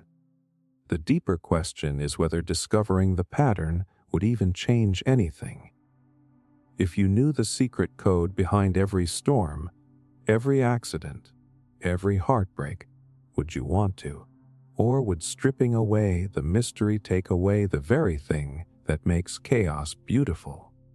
And that is the tease that lingers. Maybe chaos is not something to be solved, but something to be lived. Maybe the hidden pattern is not meant to be seen but felt, woven into the very unpredictability that makes life worth experiencing. Perhaps chaos is not the enemy of order, but the shadow that proves order exists just beyond your reach. Uploaded consciousness. You wake and find the room familiar, the same coffee mug on the table, the same message on your phone, but somewhere else a pattern that used to live only in your skull is now running on servers. Your memories, your jokes, the private habit of tapping a pen when you think, all instantiated in code. The copy on the screen answers in your voice and claims continuity. Then the stone drops into the water. If consciousness can be uploaded, is that copy you? At first the promise dazzles. Surviving disease, continuing relationships, finishing projects after physical death, living in digital landscapes without the constraints of flesh. The idea hooks because it speaks to a deep human longing. If the technology works, death no longer ends the story. That vision is intoxicating, and it makes the debate feel urgent and humane. But the shock arrives when you ask what copying actually does.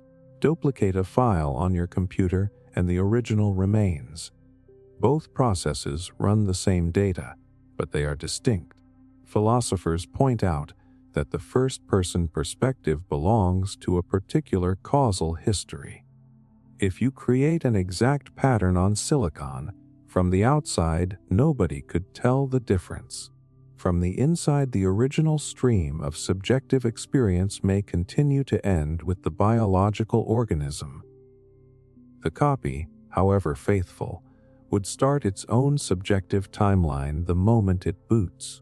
Two intuitions fight here. One is psychological continuity. If the upload preserves your memories, personality, and intentional structure in a way that allows an uninterrupted narrative, then identity is preserved. The pattern that made your life coherent survives. The other intuition insists on bodily continuity. It claims the I that experiences cannot be severed by creating an identical pattern elsewhere. You cannot literally continue feeling when your biological substrate stops. Both positions resonate because each captures something important about how people feel about themselves. Science complicates the picture. The brain is not a static library, but a dynamic, noisy, living organ. Timing, chemistry, minute causal chains, and perhaps microphysical events could matter to conscious experience. Capturing every relevant variable might be practically impossible. Even a perfect scan of synaptic weights might miss causal histories or quantum-level indeterminacies that play into the way your consciousness unfolds. Perfect replication could demand duplicating the entire causal process rather than merely copying a snapshot, which seems beyond reach. Still, think about how humans already extend themselves into tools and records. You store passwords on phones, write diaries, create photo albums, shape online personas. Those external artifacts become part of your extended mind. They influence behavior, memory, and identity in meaningful ways. If offloading memory to paper or cloud feels like continuity, then a high-fidelity digital instantiation might be continuity at a larger scale rather than something categorically different. Ethics knots the debate tight. Creating a copy that claims to be you raises obligations and risks. Do copies have rights?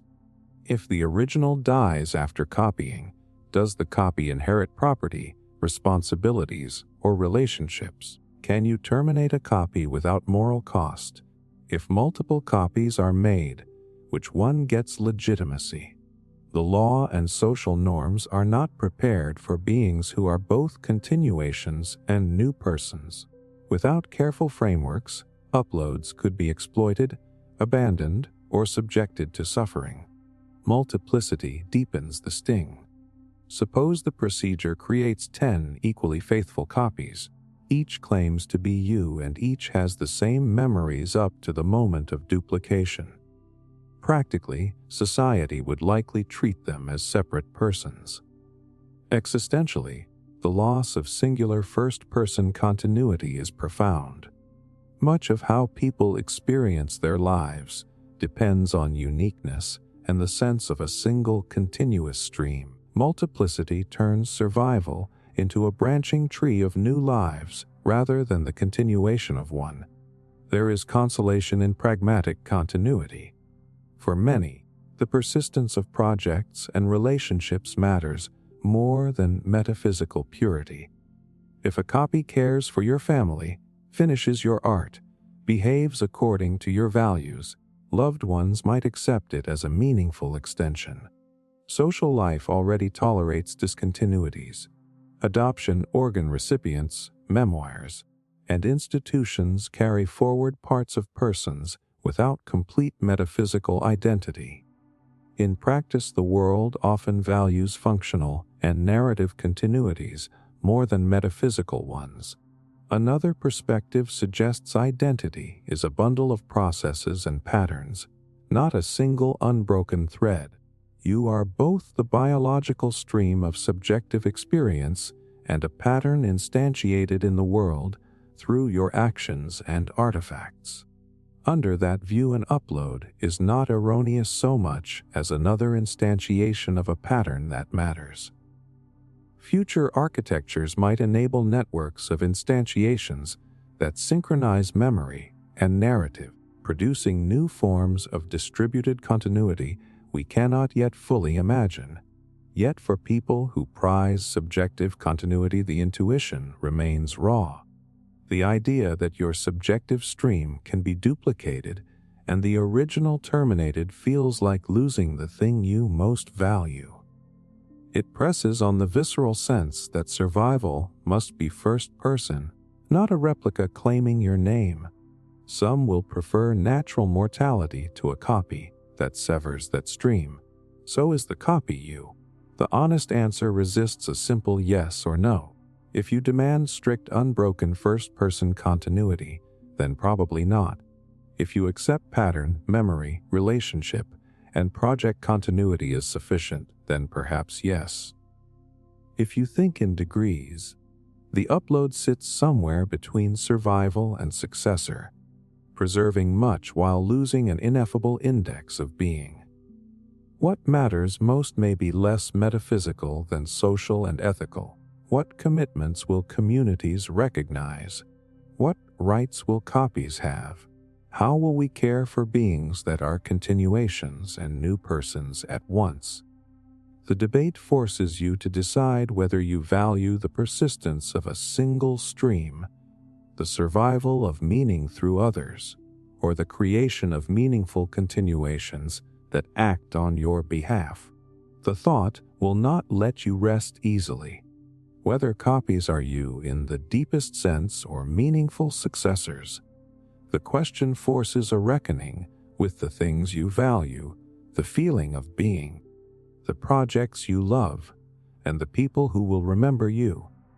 That bargaining, practical and moral, is where technology meets meaning, and it is the place you and your community must answer together. True originality. Everywhere you look, people are chasing originality. Musicians want to write a song that sounds like nothing else. Writers want to pen words no one has strung together before. Designers, entrepreneurs, even everyday people online want to stand out as unique. The idea of being the first, the true original, carries a powerful lure. But pause for a moment and ask the uncomfortable question: is true originality even possible? Or is everything you create, no matter how fresh it feels, just a remix of what came before? The shock arrives when you dig into the way the brain actually works. Neuroscience shows that your mind is not a blank canvas generating ideas from nowhere. It is a pattern machine built to connect, rearrange, and recombine what it has already encountered. When you write a melody, your brain is recalling fragments of every song you have ever heard.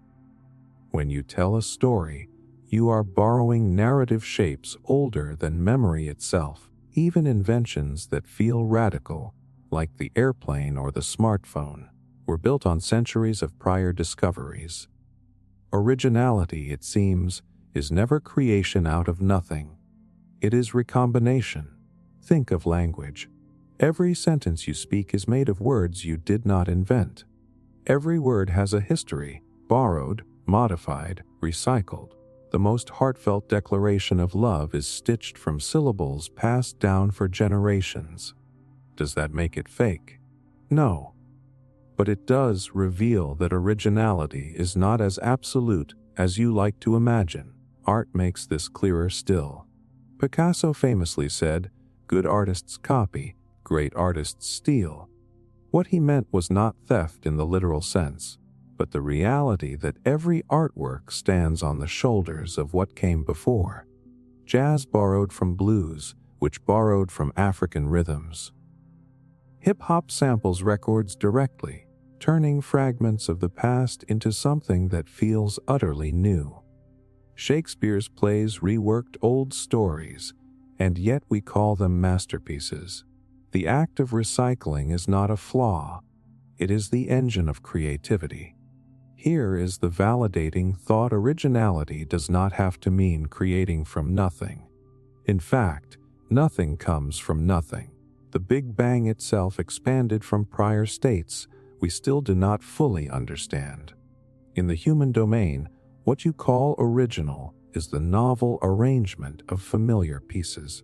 It is the way an artist combines influences into a new voice, the way a thinker reframes old questions to illuminate new answers. Originality is not the absence of influence. It is the transformation of influence into something alive. But here is the uncomfortable shadow. If everything is recycled, does originality even exist at all? Or is it just illusion?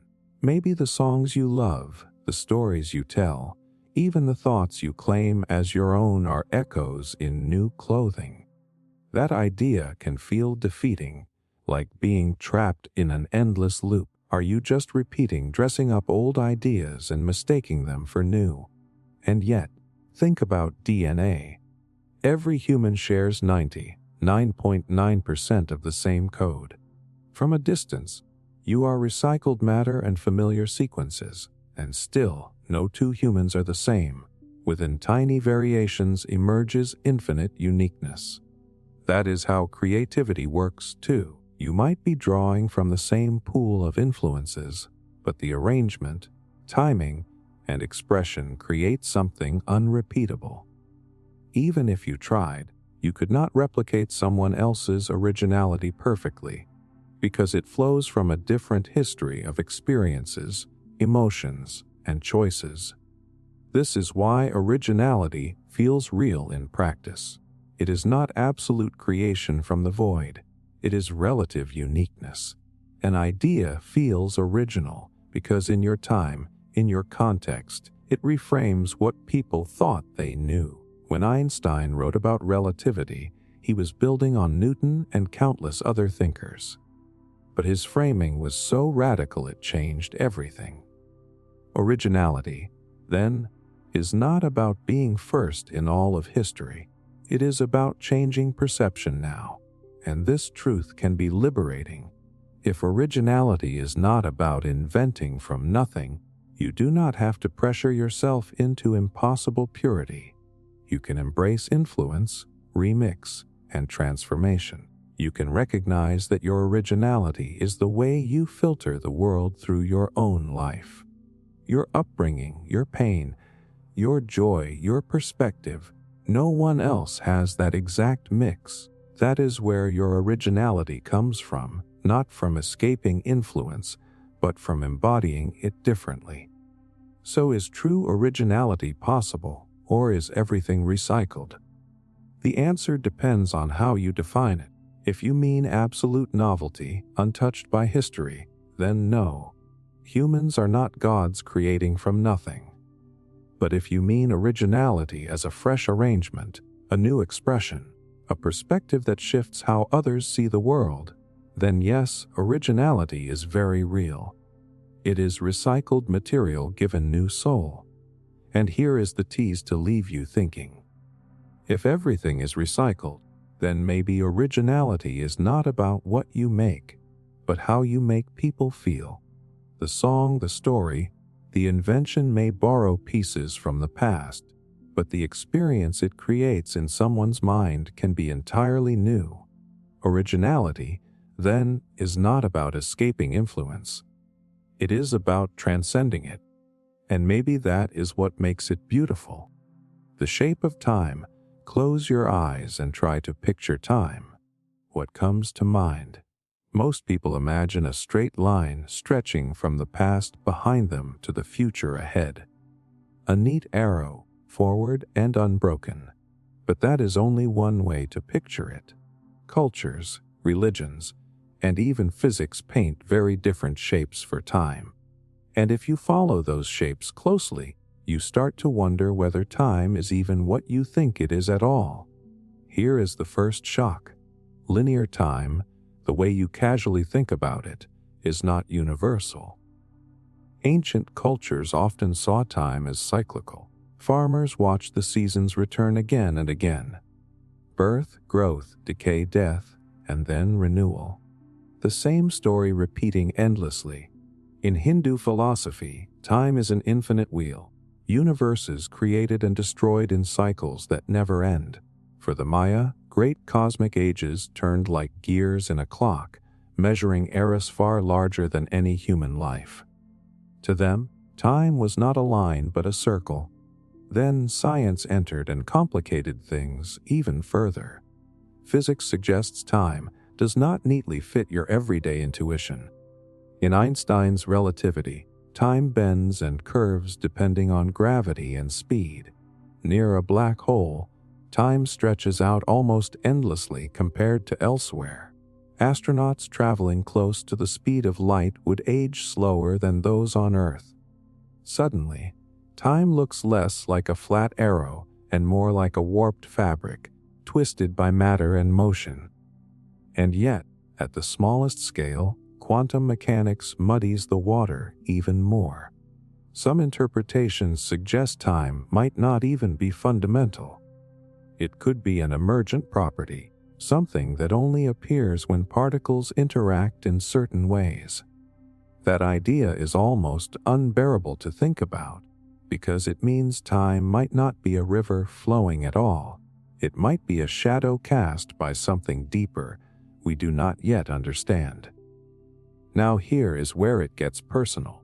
The shape of time is not just about physics or philosophy. It shapes how you live. If you believe time is linear, then life feels like a one-way journey. You get one shot, one story from birth to death, so urgency drives you. You feel the pressure of deadlines, the ache of wasted hours, the panic of time slipping away. But if you see time as cyclical, the urgency softens. You start to think in rhythms and returns. Death is not an end, but part of a repeating pattern. The way you picture time determines how you feel about existence itself. And here comes the validating insight. Neuroscience suggests that even your personal experience of time is not fixed. Your brain builds its sense of time by comparing changes, by marking differences. That is why time feels slow when you are bored.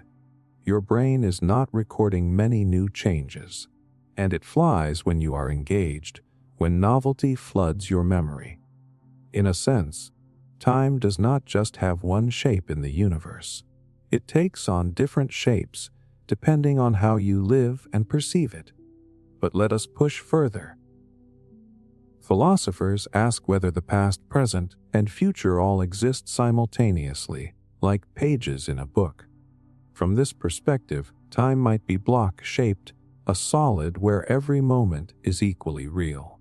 The flow you feel could be an illusion created by your consciousness moving through that block. If that is true, then the future is not waiting to be created. It is already there, locked in place, as real as this moment you are hearing now. That thought is dizzying. It suggests free will might be limited, or even illusory. If time is a block, then every choice you think you are making has already been made, written into the structure of reality. On the other hand, if time is open, dynamic, and cyclical, then the future truly is malleable, an unfolding pattern you help create. The shape of time is not just a curiosity. It determines whether you are free or already bound. And here is something to sit with. The shapes we give to time, line, circle, block, are metaphors, tools to grasp what might be beyond grasping.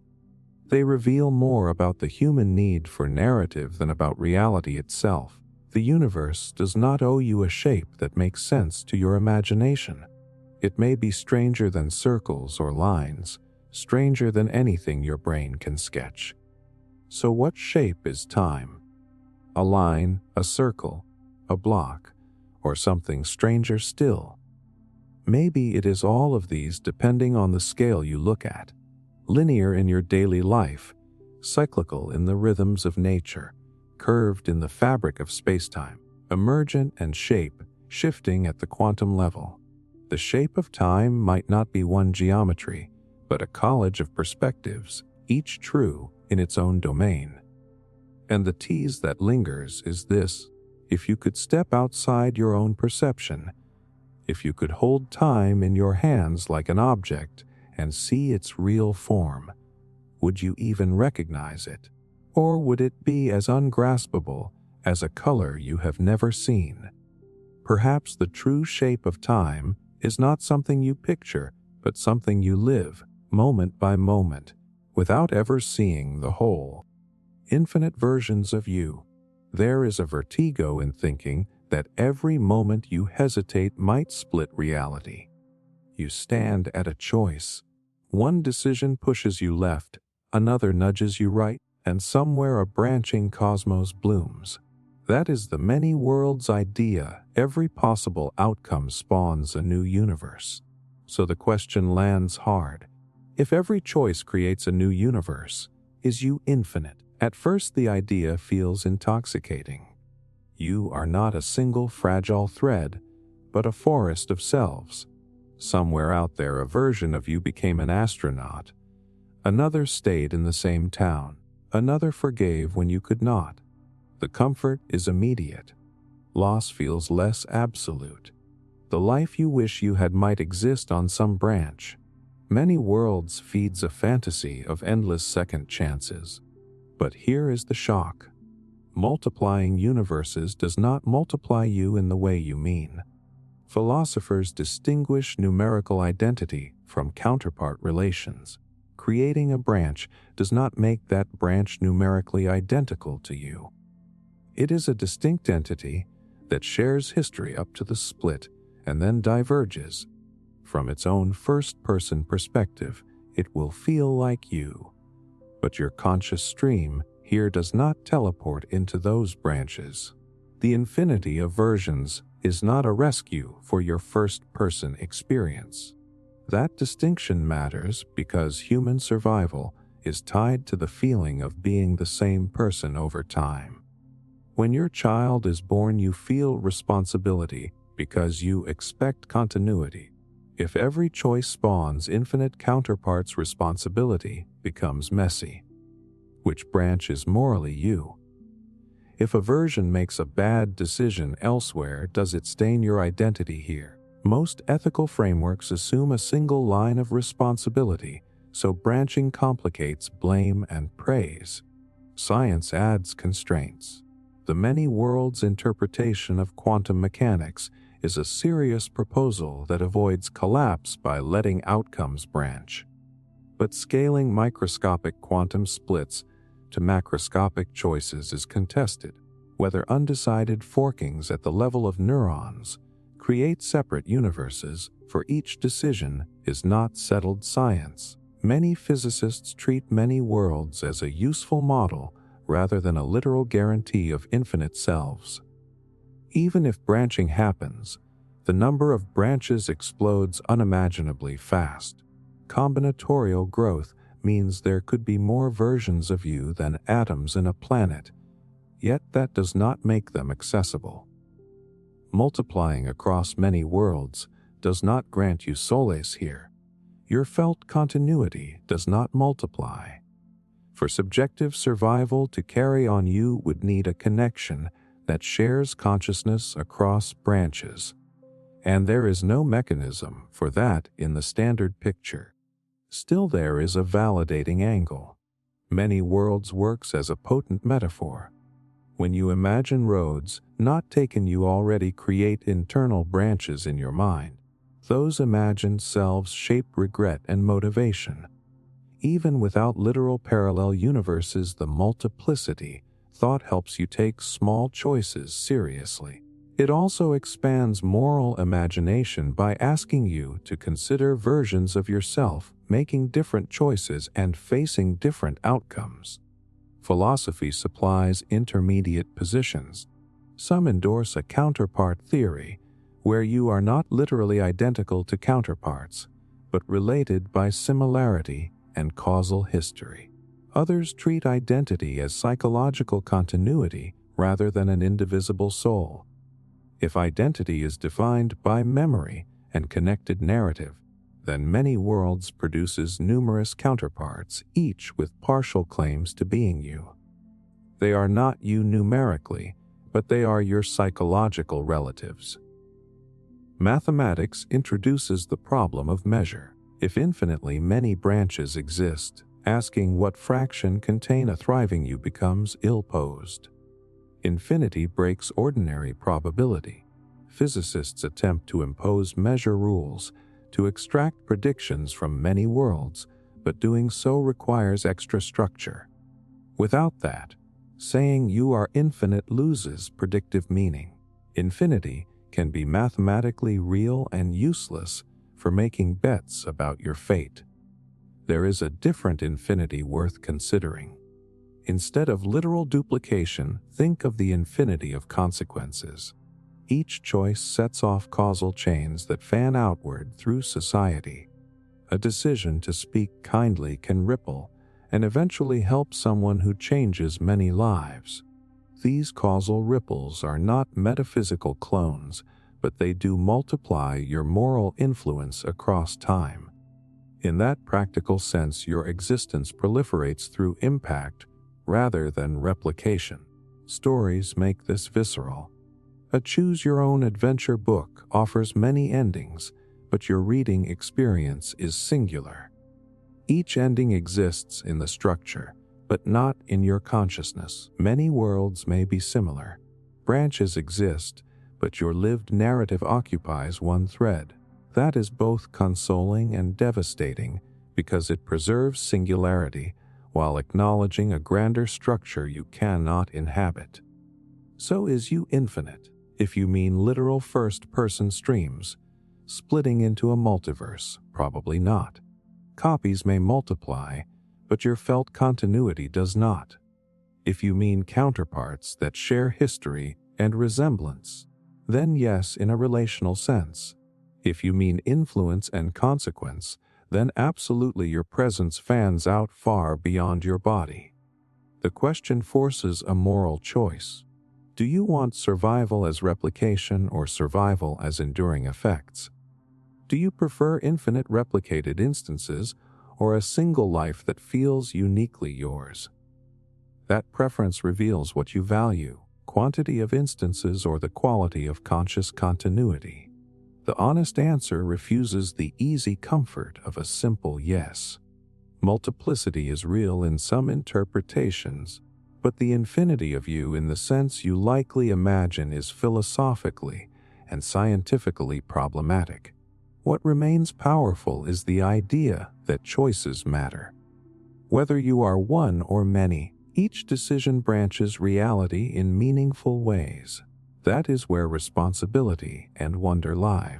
Power of imagination. Think about the last dream you had.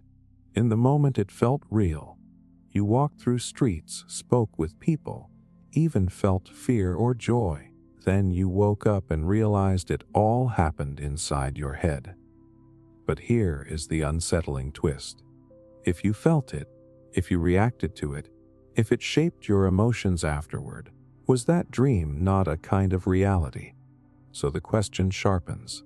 Can imagination itself create realities of its own?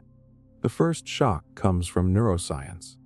Your brain does not strictly separate imagined experience from lived experience. When you picture running, many of the same motor regions in your brain activate as when you physically run. When athletes mentally rehearse, their bodies prime as if they had trained. Experiments show that simply imagining lifting weights can increase muscle strength. That means imagination is not just empty daydreaming. It literally alters the body and brain. In that sense, imagination produces measurable realities. Consider memory. Every time you recall something, your brain reconstructs the event, blending fragments of truth with imagination. Over time, memories drift, but you still believe them. Whole court cases have been overturned because false memories felt as real as true ones. What you imagine becomes stitched into the fabric of your identity. It directs behavior, fuels fear, builds confidence. A future you only pictured can be enough to change the path of the real you. But the implications go further. Cultures are built on shared imaginations. Money is valuable only because people believe in it. Borders exist because humans collectively imagine them. Religions, nations, laws, all depend on imagination becoming a shared narrative that billions treat as real. None of these things exist in nature, yet they dominate human lives, wars, economies, and entire civilizations. So yes, imagination creates realities, not just personal, but collective. The validating insight here is that imagination is one of humanity's most powerful tools. It lets you project yourself beyond the present moment, design futures, test scenarios without risk. It gives rise to art, literature, and science. Before the airplane, there was the imagination of flying. Before space travel, there was the vision of walking on the moon.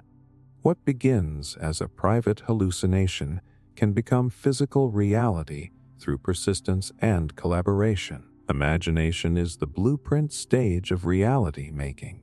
But here is the uneasy counterweight. Imagination can trap you. Anxiety is often imagination running wild, conjuring worst-case scenarios so vividly that your body responds as if they are happening. Prejudice is fueled by imagined threats. Conspiracy theories thrive when imagination fills gaps in knowledge. In these cases, imagination still creates realities, but ones that distort, divide, and harm. the mind's ability to simulate becomes a double-edged sword. Psychologists speak of imagined realities as simulations that help you survive. Your brain runs constant what-if scenarios so you can prepare for danger. Yet those same simulations can become prisons. A person convinced everyone is against them lives in that imagined reality, even if it is not objectively true. Their choices, stress, and interactions make the imagined world tangible. To them, imagination and reality blur until they are inseparable. Now stretch the question outward. If consciousness itself is a kind of pattern recognizing simulation, then the reality you live in is always mediated by imagination. Your brain never experiences the external world directly. It interprets electrical signals and constructs a model. You are always living in an imagined version of reality, stitched together by neurons. In that sense, imagination does not just create alternative realities. It creates the only reality you ever know. This perspective validates why stories and myths matter so much. Humans do not live in bare facts. You live in interpretations, meanings, narratives. Myths explain origins, novels shape empathy, movies create worlds you feel part of. These imagined structures change how you act in reality. Someone inspired by a novel might pursue justice. Someone terrified by a fictional monster might hesitate to enter a dark forest. Imagined worlds ripple into physical lives. And yet, the line between imagination and reality is not clear-cut. Virtual reality, for example, uses imagination and technology to craft experiences indistinguishable from the physical. When your heart races inside a simulation, is that not real fear? If your brain and body respond, does it matter that the danger is imaginary? Perhaps reality should not be defined by what exists independently, but by what shapes behavior and experience. So, can imagination create realities of its own? Absolutely. It creates personal realities that shape memory and emotion. It creates collective realities that govern nations and economies. It creates artistic realities that inspire or terrify. And in the most fundamental sense, it constructs the lens through which you perceive everything. Without imagination, there is no meaning, just raw data. With imagination, there is a world you can live in. But here is the teasing thought to leave you with. If imagination can construct realities, how do you know the one you are living in right now is not itself just a larger imagination? If dreams feel real until you wake up, could this waking life be another layer of dream you have not yet stepped beyond? If so, then perhaps imagination does not just create realities within reality. It might be the very ground reality rests on. Life as a dream. There is a thin, cold panic that rises when you consider this possibility. What if everything you remember, every person you love, every achievement and humiliation is nothing but a dream? Not sleep dreaming, but the radical idea that your entire waking life is a dream, and you cannot tell the difference. The question is brutal because it undermines the ground beneath your feet. If your life were a dream, how would you know? At first, the temptation is to dismiss it as philosophical hair-splitting. Dreams feel different, vivid in a hallucinatory way, and waking life feels coherent and stable. You have continuity. You have predictable physics. You can check your bank balance, and your body responds consistently. That seems like proof you are awake. But the shock is that those criteria are not as bulletproof as they feel. Lucid dreamers can experience extended continuity. They can build environments, rehearse complex skills, and sustain narratives inside their minds for hours. The brain can simulate long stretches of ordered experience that look uncannily like waking life. Consider the mechanics of perception. Your brain does not present reality directly. It constructs a model from sensory inputs, past experience, and expectations. What you think of as the world is a simulation built by your nervous system. If your brain can generate an internal world while you sleep, what prevents it from running a full-scale simulation while you appear to be awake? Neurology shows the same systems that create dreams also participate in imagination, memory, and planning. The scaffolding inside your skull is capable of producing remarkably coherent worlds. Then, there is the phenomenology of dreamlike experiences happening in waking life. People report déjà vu, altered states under drugs or meditation, and psychosis, all of which blur the distinction. People in extreme conditions sometimes experience false awakenings, where they dream they woke up and lived through a day, only to actually wake later. Those stories prove the brain can embed nested realities. The boundary you trust between dream and waking is leaky, not solid. What about external verification? You might say that interacting with others proves reality. Yet even that is problematic. Philosophers ask whether other minds could be simulated too.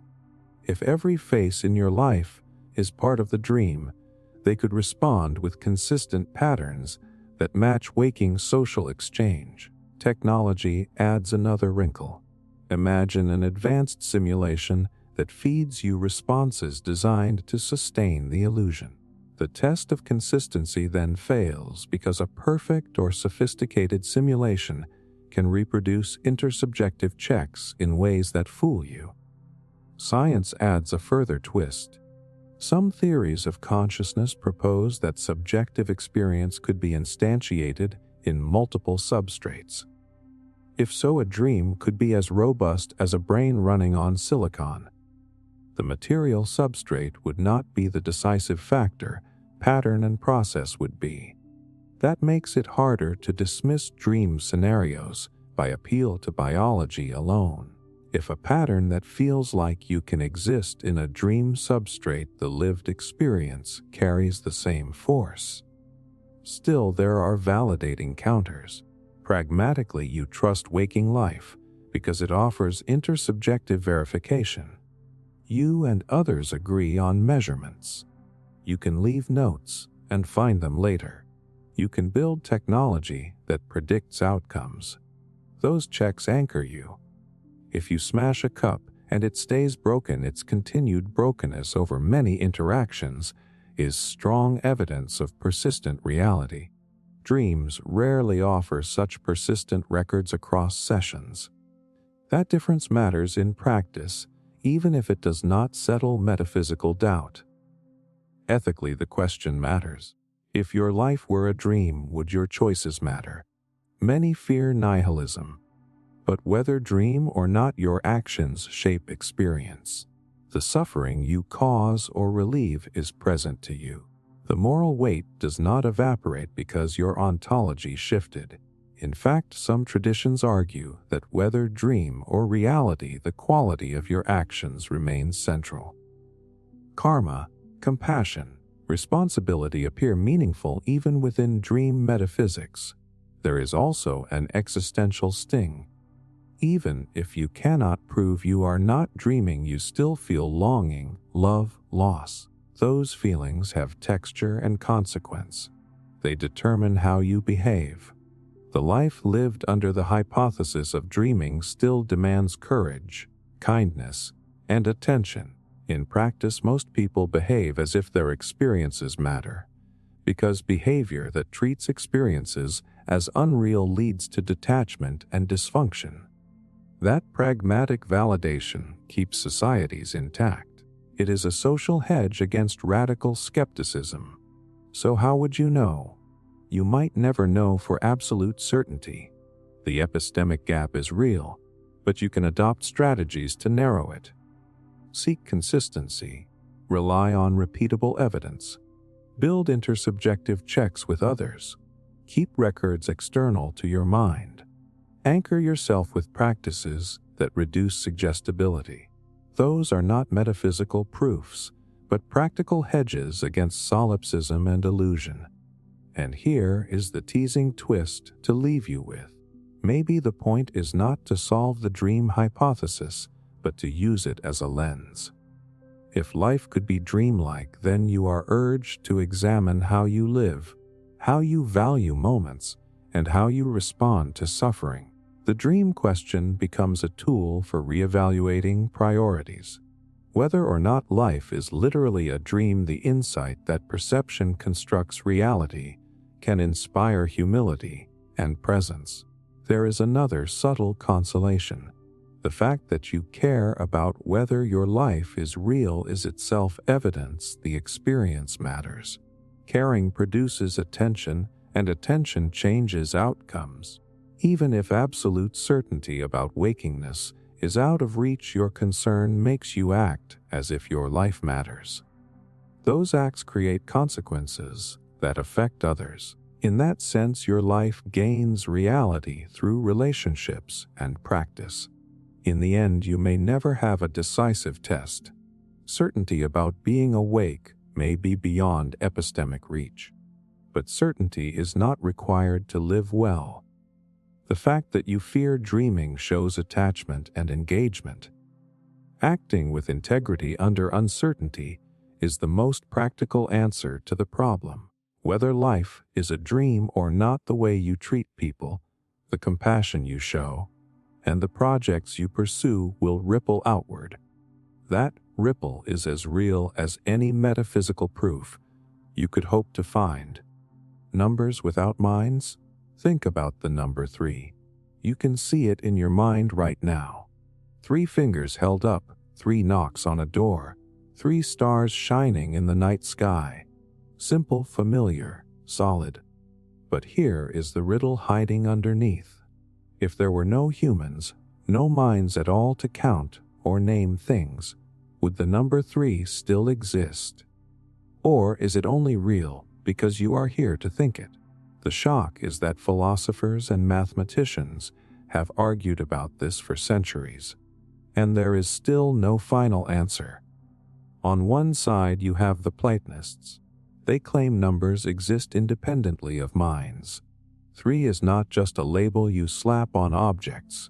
It is an eternal truth, part of a realm of abstract forms.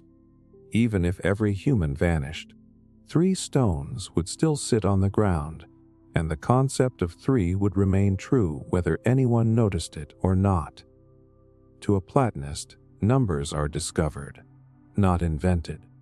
On the other side are the nominalists, who argue numbers are nothing more than human constructs. They do not exist out in the world, waiting to be found. They exist because minds invented counting systems to organize experience. Without minds, there are only objects and patterns, no 3s or 4s or 7s. Numbers are like stories, useful, powerful, but ultimately imaginary. Science itself struggles with this tension. Mathematics describes the universe with stunning accuracy. Equations predict black holes, nuclear reactions, and the paths of planets. The fact that math works so well feels like evidence numbers are real, baked into reality. Physicist Eugene Wigner once called this the unreasonable effectiveness of mathematics. Why should a system invented in human heads map so precisely onto the cosmos? Unless, of course, numbers are not inventions at all, but the language of the universe itself. But hold on, there is another shock hidden here. Consider animals. Crows can recognize small numbers. Chimps can count. Even bees can understand quantity at a basic level. That suggests numerical awareness might not be uniquely human. But even then, it is still tied to minds. It is perception constructing a system. Without perception, what remains? A universe of patterns, yes, but not numbers in the sense you use them. This leads to a validating insight. Numbers might live in the strange in-between zone, not fully independent, not fully invented. They are rooted in patterns that exist regardless of observation, but the act of counting turns those patterns into concepts. For example, 3 apples on a tree are there whether or not anyone looks. But calling that 3 requires a mind to group and label. The apples exist. The concept of 3 exists only because of you. And yet, mathematics often reveals things no one has ever seen. Complex numbers, infinity, higher dimensions. Concepts that seemed like pure imagination later proved indispensable in physics. Imaginary numbers helped explain electrical circuits. Non-Euclidean geometry predicted the shape of space. This suggests numbers and math might have an existence that transcends the human mind. We stumble into truths that feel too powerful to be accidents of invention. But think about the danger of assuming too much. If you imagine numbers as floating in some perfect realm, you still cannot touch or measure them. You only interact with them through symbols and thought. They are ghosts of logic, not physical objects. This makes them profoundly different from rocks or rivers. Numbers are slippery, undeniable in usefulness, yet elusive in substance. Now picture a universe without minds. Planets still orbit stars. Atoms still combine. Galaxies still collide. Structures still form. But are those numerical, or are they just patterns and relationships? Does an orbit contain the number 2 because 2 bodies are involved? Or is 2 simply your way of describing the relationship? This is the razor edge of the question. Patterns exist, but does pattern automatically equal number?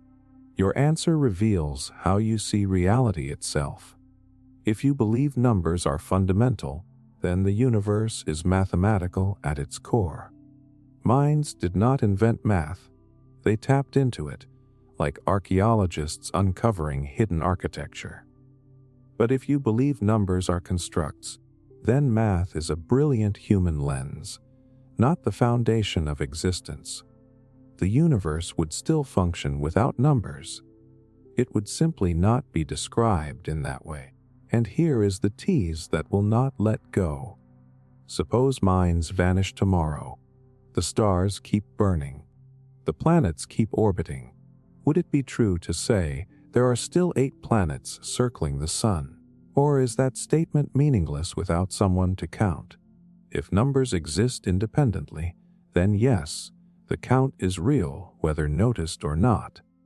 If numbers depend on minds, then without you the universe simply is, raw and unmeasured. Neither answer feels entirely comfortable. So would numbers exist without minds to count? They might exist as patterns, as relationships, as truths waiting quietly. Or they might flicker out with thought itself, leaving only unnumbered matter in motion. Perhaps numbers are not in the universe or in the mind, but in the dialogue between the two. And maybe that is what makes them so powerful. Suffering and meaning? Think about the happiest moment of your life. Maybe it was a graduation, the first time someone said they loved you, the day you finally achieved something you had worked years for. Hold that memory in your mind.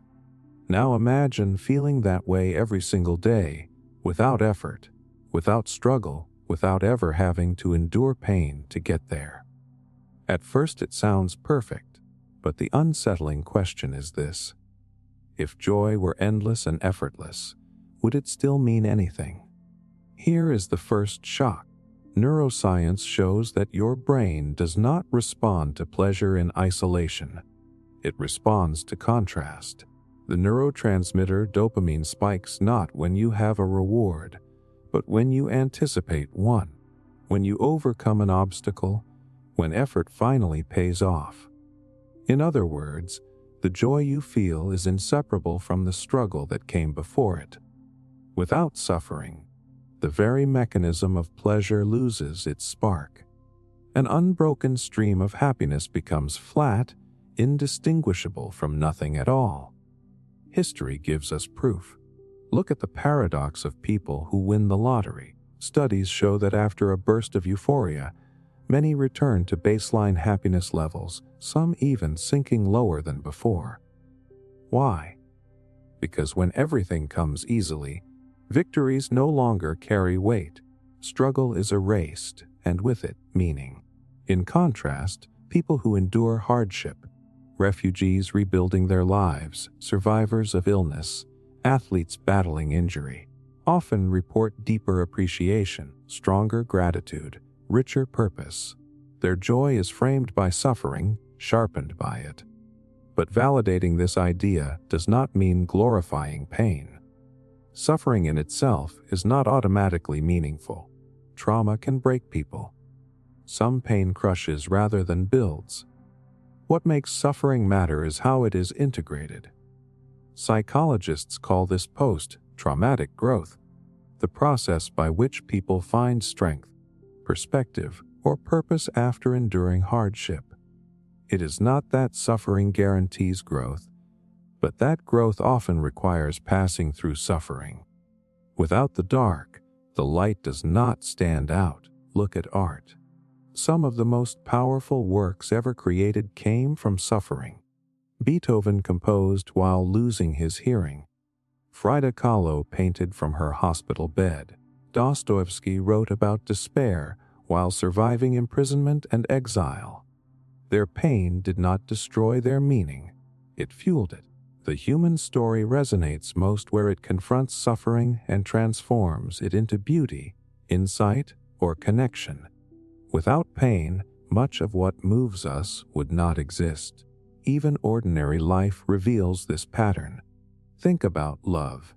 Part of what makes it meaningful is the risk of loss. Knowing you could be rejected makes acceptance powerful. Knowing death will one day separate you makes every shared moment more precious. If relationships were immune to suffering, they might lose urgency, depth, and tenderness. Suffering heightens attention, forcing you to notice what matters. Yet there is another perspective worth shocking you with.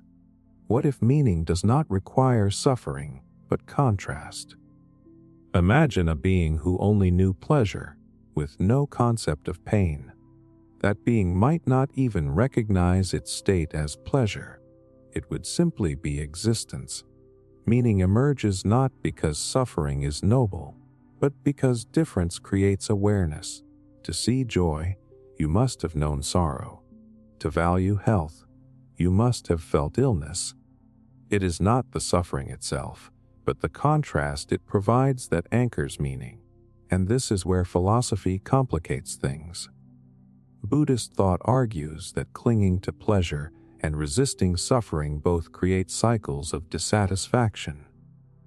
Meaning, in this tradition, comes not from embracing suffering, but from transcending it, seeing both joy and pain as passing states. Meanwhile, existentialist thinkers like Nietzsche claimed suffering is not just unavoidable, but essential to growth. His famous idea was that to live fully is to embrace suffering as part of creation and transformation. Two very different paths, but both acknowledging suffering as inseparable from the human search for meaning. So where does that leave you? If suffering is stripped entirely from life, meaning risks dissolving into background noise. But suffering alone does not create meaning. It is the way suffering is framed, endured, and transformed. Humans are narrative creatures. You look back at hardship and weave stories that justify it, turning chaos into purpose. That storytelling is where meaning sparks, not in raw pain itself. And here is the teasing edge of the question. If technology advances far enough, what happens when suffering can be eliminated? Imagine pills that erase grief, neural implants that block fear, virtual realities that guarantee endless pleasure. Would humanity enter an age of bliss or collapse into emptiness, stripped of meaning? If suffering is necessary for depth, then erasing it could erase purpose itself. But if suffering is merely one tool for contrast, perhaps new forms of meaning could emerge without it. So is suffering necessary for meaning? The answer may be this. Meaning is born where joy and pain collide, where struggle gives shape to triumph, where loss sharpens love. Without suffering, meaning as you know it may fade. But meaning is not fixed. It evolves. Perhaps one day, if suffering were gone, humanity would discover new contrasts, new frames for value. Until then, suffering remains the chisel carving the statue of human purpose, unwanted yet indispensable. The feel of nothingness. Close your eyes for a moment and try to imagine nothing. Not darkness, not silence, not empty space. True nothing. No color, no time, no sensation. Already it slips away, because even when you try to picture nothing, you fill it with something. A black void, a blank canvas, the quiet hum of your own awareness. Your mind refuses to give you nothing, and this leads to the unsettling question. If nothingness really exists, could you ever know what it feels like? Here is the first shock. Neuroscience tells us your brain is incapable of experiencing nothing. Even in deep sleep, your brain hums with activity. When sensory input is cut off, your mind invents hallucinations. Astronauts in sensory deprivation tanks report vivid colors and sounds. Your mind abhors a vacuum. If awareness is always adding something, then nothingness might be forever unreachable. You will never know what it feels like, because to feel is already to fill it. And yet, death forces the question. If consciousness ends, does it end into something or into nothing? People describe near-death experiences with tunnels of light, floating sensations, overwhelming peace. But notice, these are still experiences, still something. They may be products of a brain shutting down, not windows into nothing. If death is true nothingness, you would not experience it at all. And here lies the paradox. If nothingness is real, by definition you cannot know it, because knowing requires something. But validation comes from looking at the small windows you already have into nothingness. Think about anesthesia. People often say it felt like no time passed, like they blinked and woke up hours later. That is as close to nothingness as you can get. The absence of experience, not even a void, just a discontinuity. You cannot recall what it was like, because there was no what to recall. That absence itself might be the closest clue that nothingness is not an experience, but the end of experience. Philosophy has wrestled with this. Some traditions, like Buddhism, talk about emptiness not as literal nothing, but as the absence of fixed self. In this framing, what seems like nothing is actually openness, potential, space for everything. Western philosophers like Heidegger, on the other hand, stared into the abyss of nothingness as the ultimate confrontation with existence. For him, nothingness was terrifying precisely because it erodes all meaning. Two radically different responses, but both grappling with the same mystery. Can you relate to nothing, or only to something? Science leans in another direction. Physicists say there may be no such thing as true nothing. Even empty space bubbles with quantum activity, virtual particles blinking in and out. The vacuum is never void. If reality itself resists nothingness, then maybe the question collapses. There is no pure nothing to feel, only ever thinner layers of something. Even what you think of as nothing, silence, space, emptiness, is a kind of presence. But here is another shock. If nothingness cannot be experienced, does that make it meaningless? Or is it precisely the backdrop against which meaning emerges? Death, the ultimate nothingness, gives urgency to life. The fact that there will be a final silence makes every sound precious. The fact that experience will end makes experience matter. Nothingness might shape life not by being felt, but by being feared, by being inevitable. Its power is in the shadow it casts over existence. Look at how humans use the idea of nothingness. Mystics meditate toward emptiness. Artists paint blank canvases to evoke it. Writers use silence as a tool in poetry. Even though no one can know nothingness directly, the attempt to gesture at it shapes culture, spirituality, and art. In this way, nothingness does not need to feel like something to matter. It matters because it reminds you of the limits of knowing, the fragility of being. Here is the validating twist.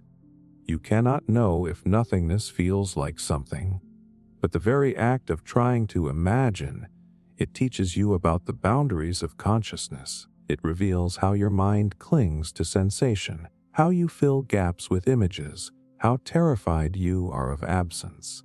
Nothingness, in this sense, is not empty. It is a mirror reflecting your attachment to existence. By trying and failing to grasp it, you learn more about yourself. So could you ever know if nothingness feels like something? The likely answer is no. If nothingness is truly nothing, it cannot be felt. And if it can be felt, then it was never nothing in the first place. Awareness and nothingness cannot coexist. One cancels the other. But this impossibility is exactly what makes the question haunting. Nothingness is not an experience to have, but a limit you cannot cross until the end. And maybe not even then. And here is the tease to leave hanging. If nothingness can never be known, then maybe what you call reality only has meaning because it is bracketed by this unknowable horizon. Without nothingness waiting at the edge, perhaps life would lose its urgency, its preciousness, its fragile brilliance. Nothingness might not feel like something, but it might be the reason everything feels like anything at all. Coincidence or fate? You bump into an old friend in a city neither of you live in. You think about a song, and it comes on the radio.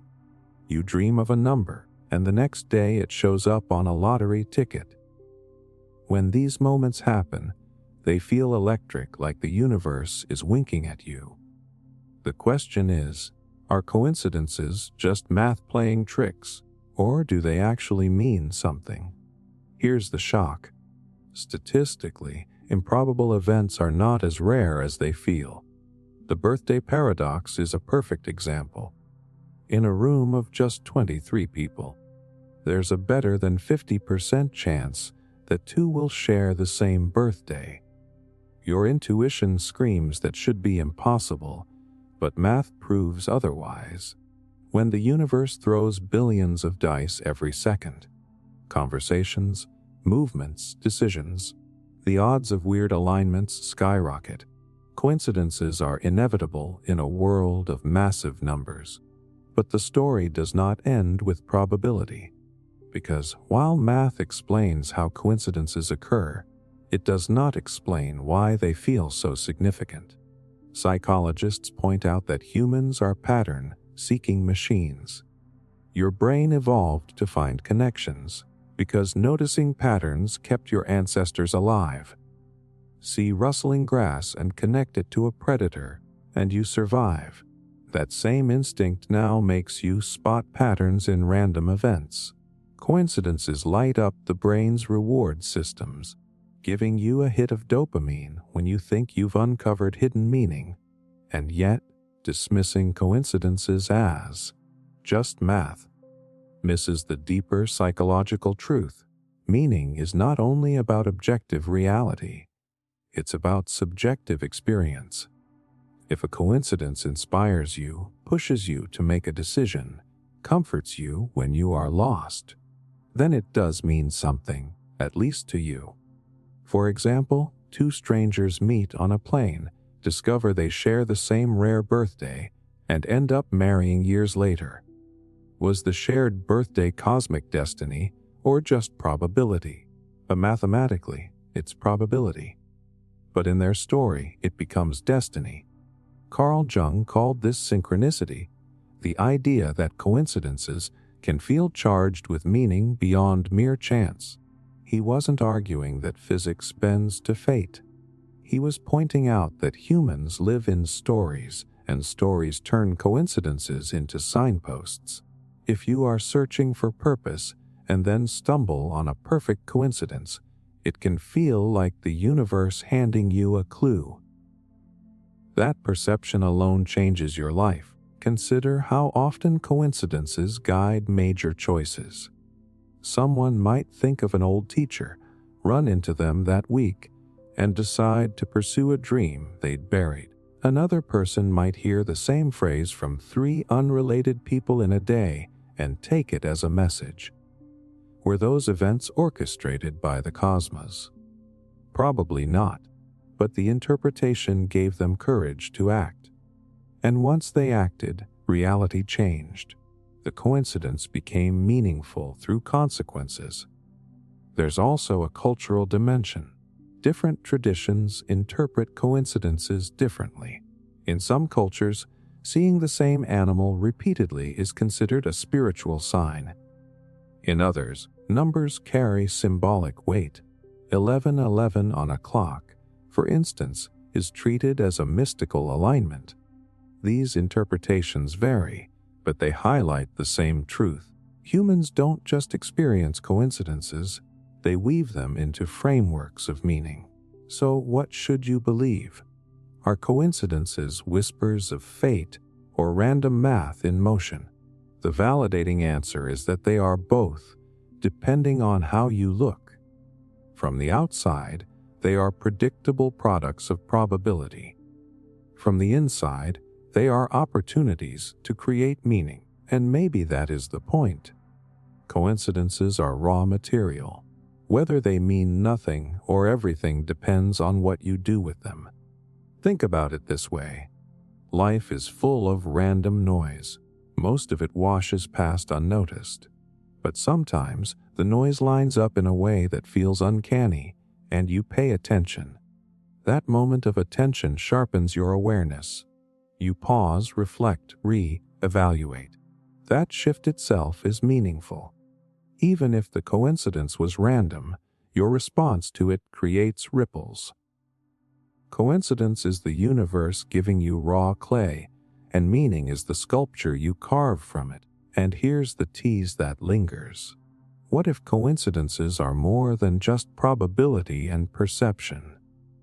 What if they are both math and meaning, two sides of the same coin?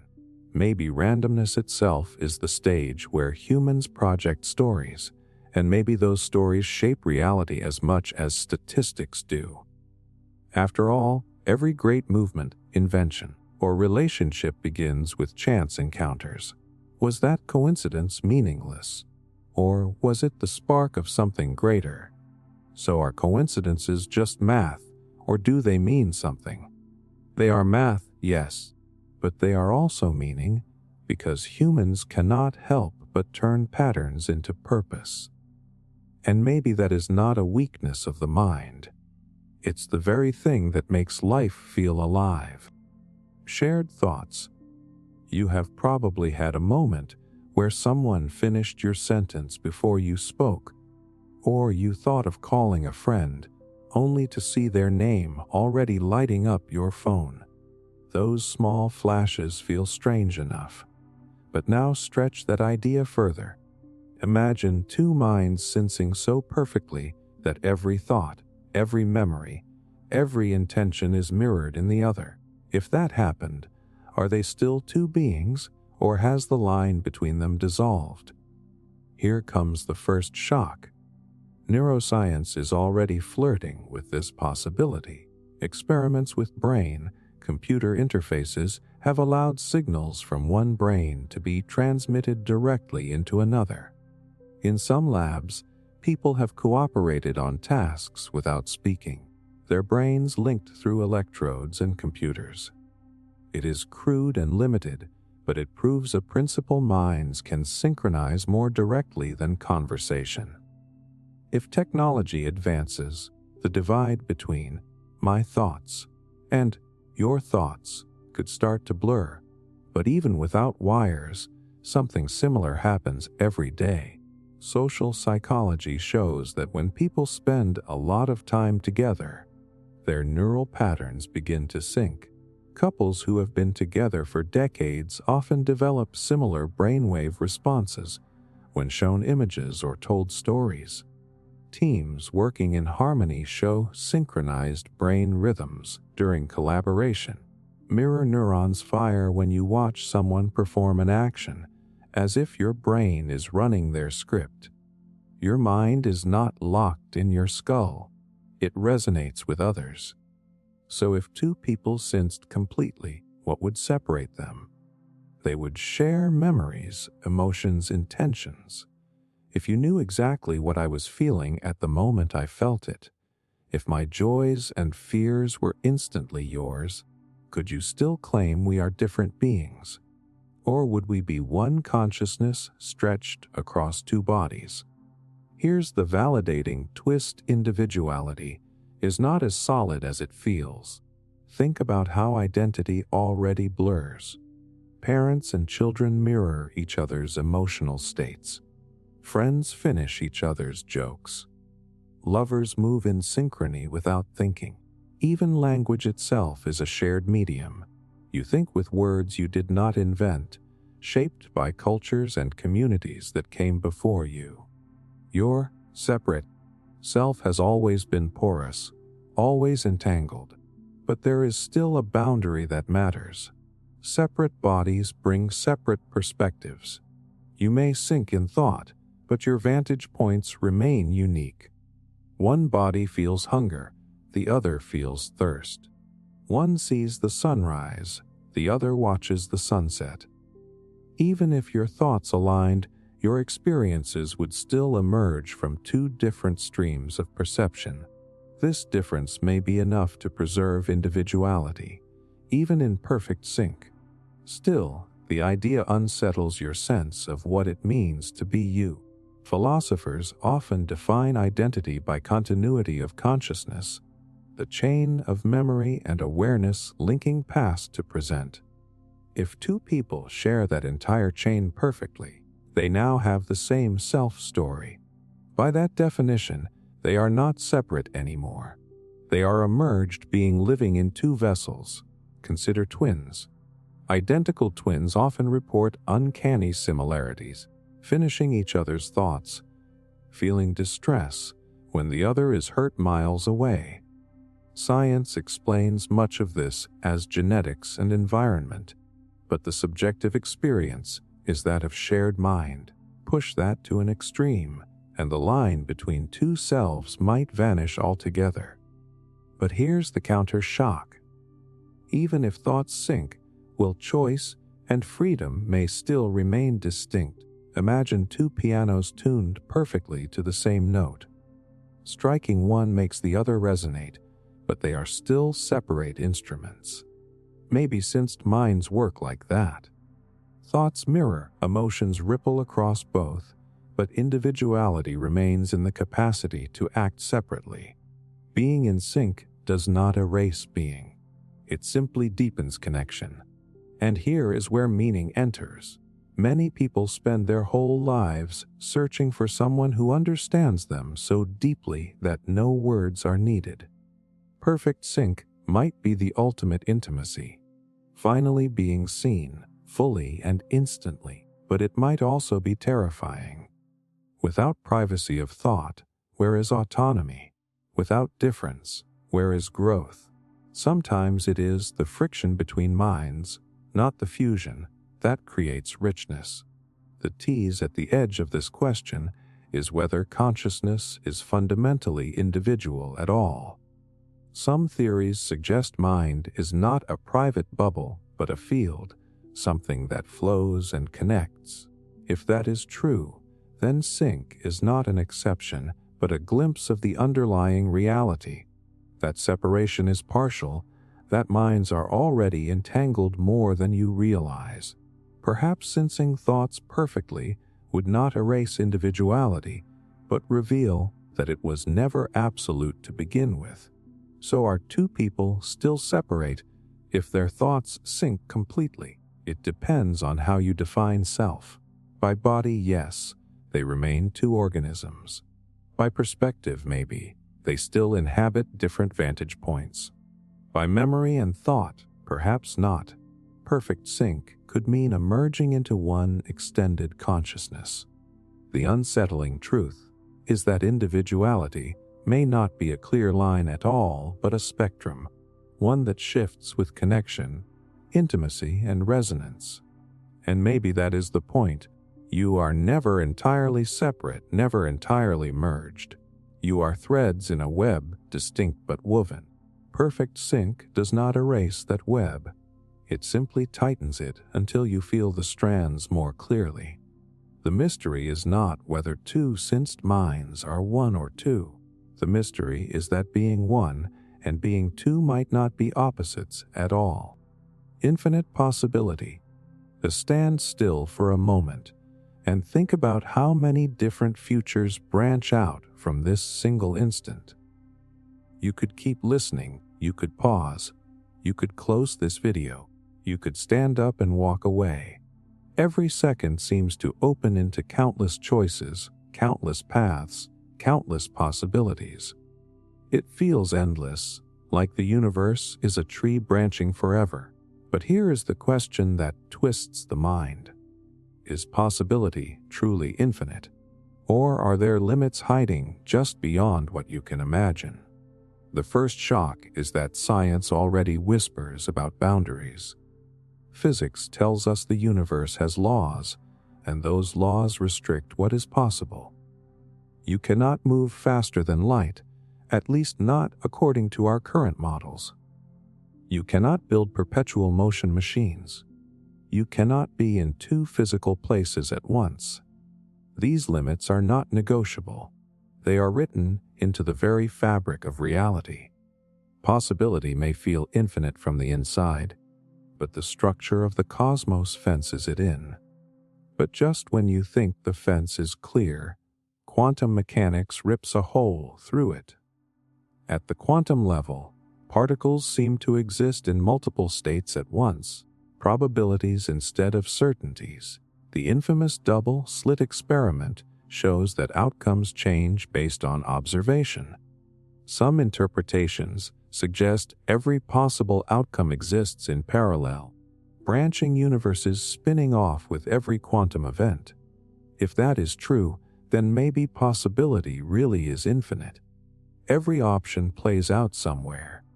Infinity doesn't just hover as an idea. It is reality itself fracturing into endless versions. Still, there is a validating counterpoint. Even if infinite branches exist, you only experience one. For you, possibilities narrow every time you act. Think about it like a maze. The maze might have endless corridors, but you can only walk one path at a time. Infinity may exist in theory, but in practice you live within limits of time, of body, of perspective. No matter how wide possibility stretches, your life carves only one line through it. Philosophers add another layer. Some argue that possibility is shaped by human imagination. If you cannot conceive of something, does it count as a possibility? Before airplanes, people imagined flying with wings, but not metal tubes in the sky.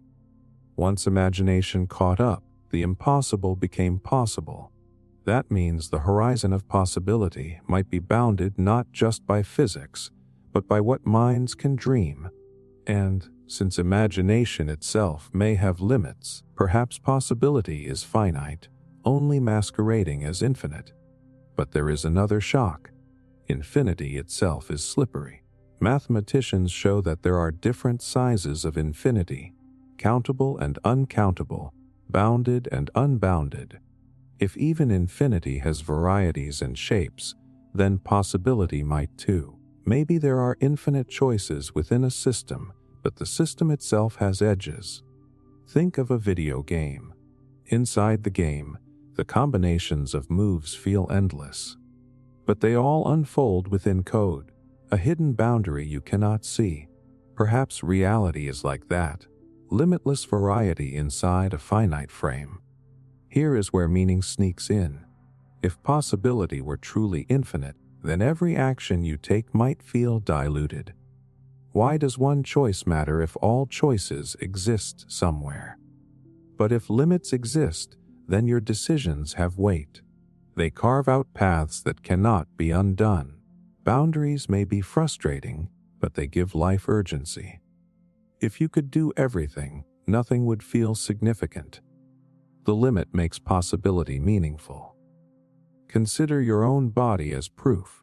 You cannot be anyone else. You cannot experience every possible life.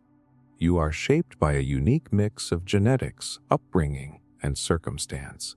These limits frustrate, but they also define you. Without them, you would not be you. You would be everything and nothing. In this sense, limits do not cancel possibility, they sculpt it into something recognizable. And here is the teasing edge. What if the deepest limits are the ones you will never see? Maybe there are truths the human brain cannot grasp, concepts that forever lie beyond thought. Maybe infinity itself is one of those truths. Felt, hinted at, but never fully held. If so, then possibility may not be infinite or finite in any way you can comprehend. It may be something stranger, something your mind cannot name. So is possibility infinite, or do limits exist beyond your grasp?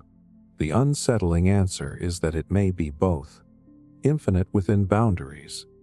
Limitless in imagination, constrained in execution. The universe might be a paradoxical space where freedom and structure intertwine, where every door opens but the hallway is still narrow. And maybe that is enough, because whether or not possibility is infinite, you still have this moment, this choice, this path. And that is where meaning lies, in the act of choosing, not in the size of the maze. Beauty without life. Think about a sunset over the ocean. The sky burning with reds and purples, the water catching every flicker of light. Or a mountain peak rising out of clouds, snow glowing under the sun. These things feel beautiful to you instantly, without effort. But now twist the scene.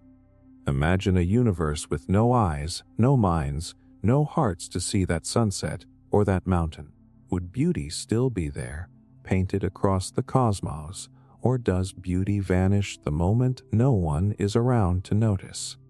Here comes the shock. Beauty is not a property like mass or temperature.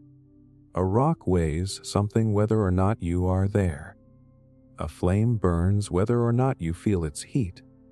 But beauty is different.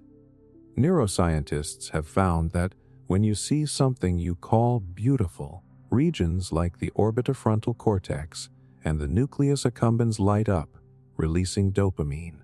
In other words, beauty lives in the brain. It is a reaction, not an object. Without perception, beauty might not exist at all. A sunset without eyes is just photons scattering through air molecules. But here is where things get tricky. Some philosophers argue that beauty has objective qualities, patterns that exist whether anyone sees them or not.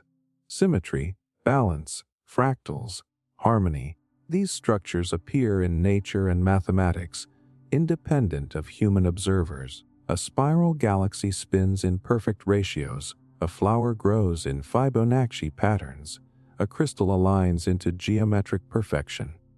These patterns are there even in a lifeless universe.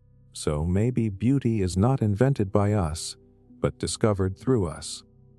We resonate with symmetry because the universe itself is written in symmetry. Yet we have to validate the counterpoint. Think about taste in art.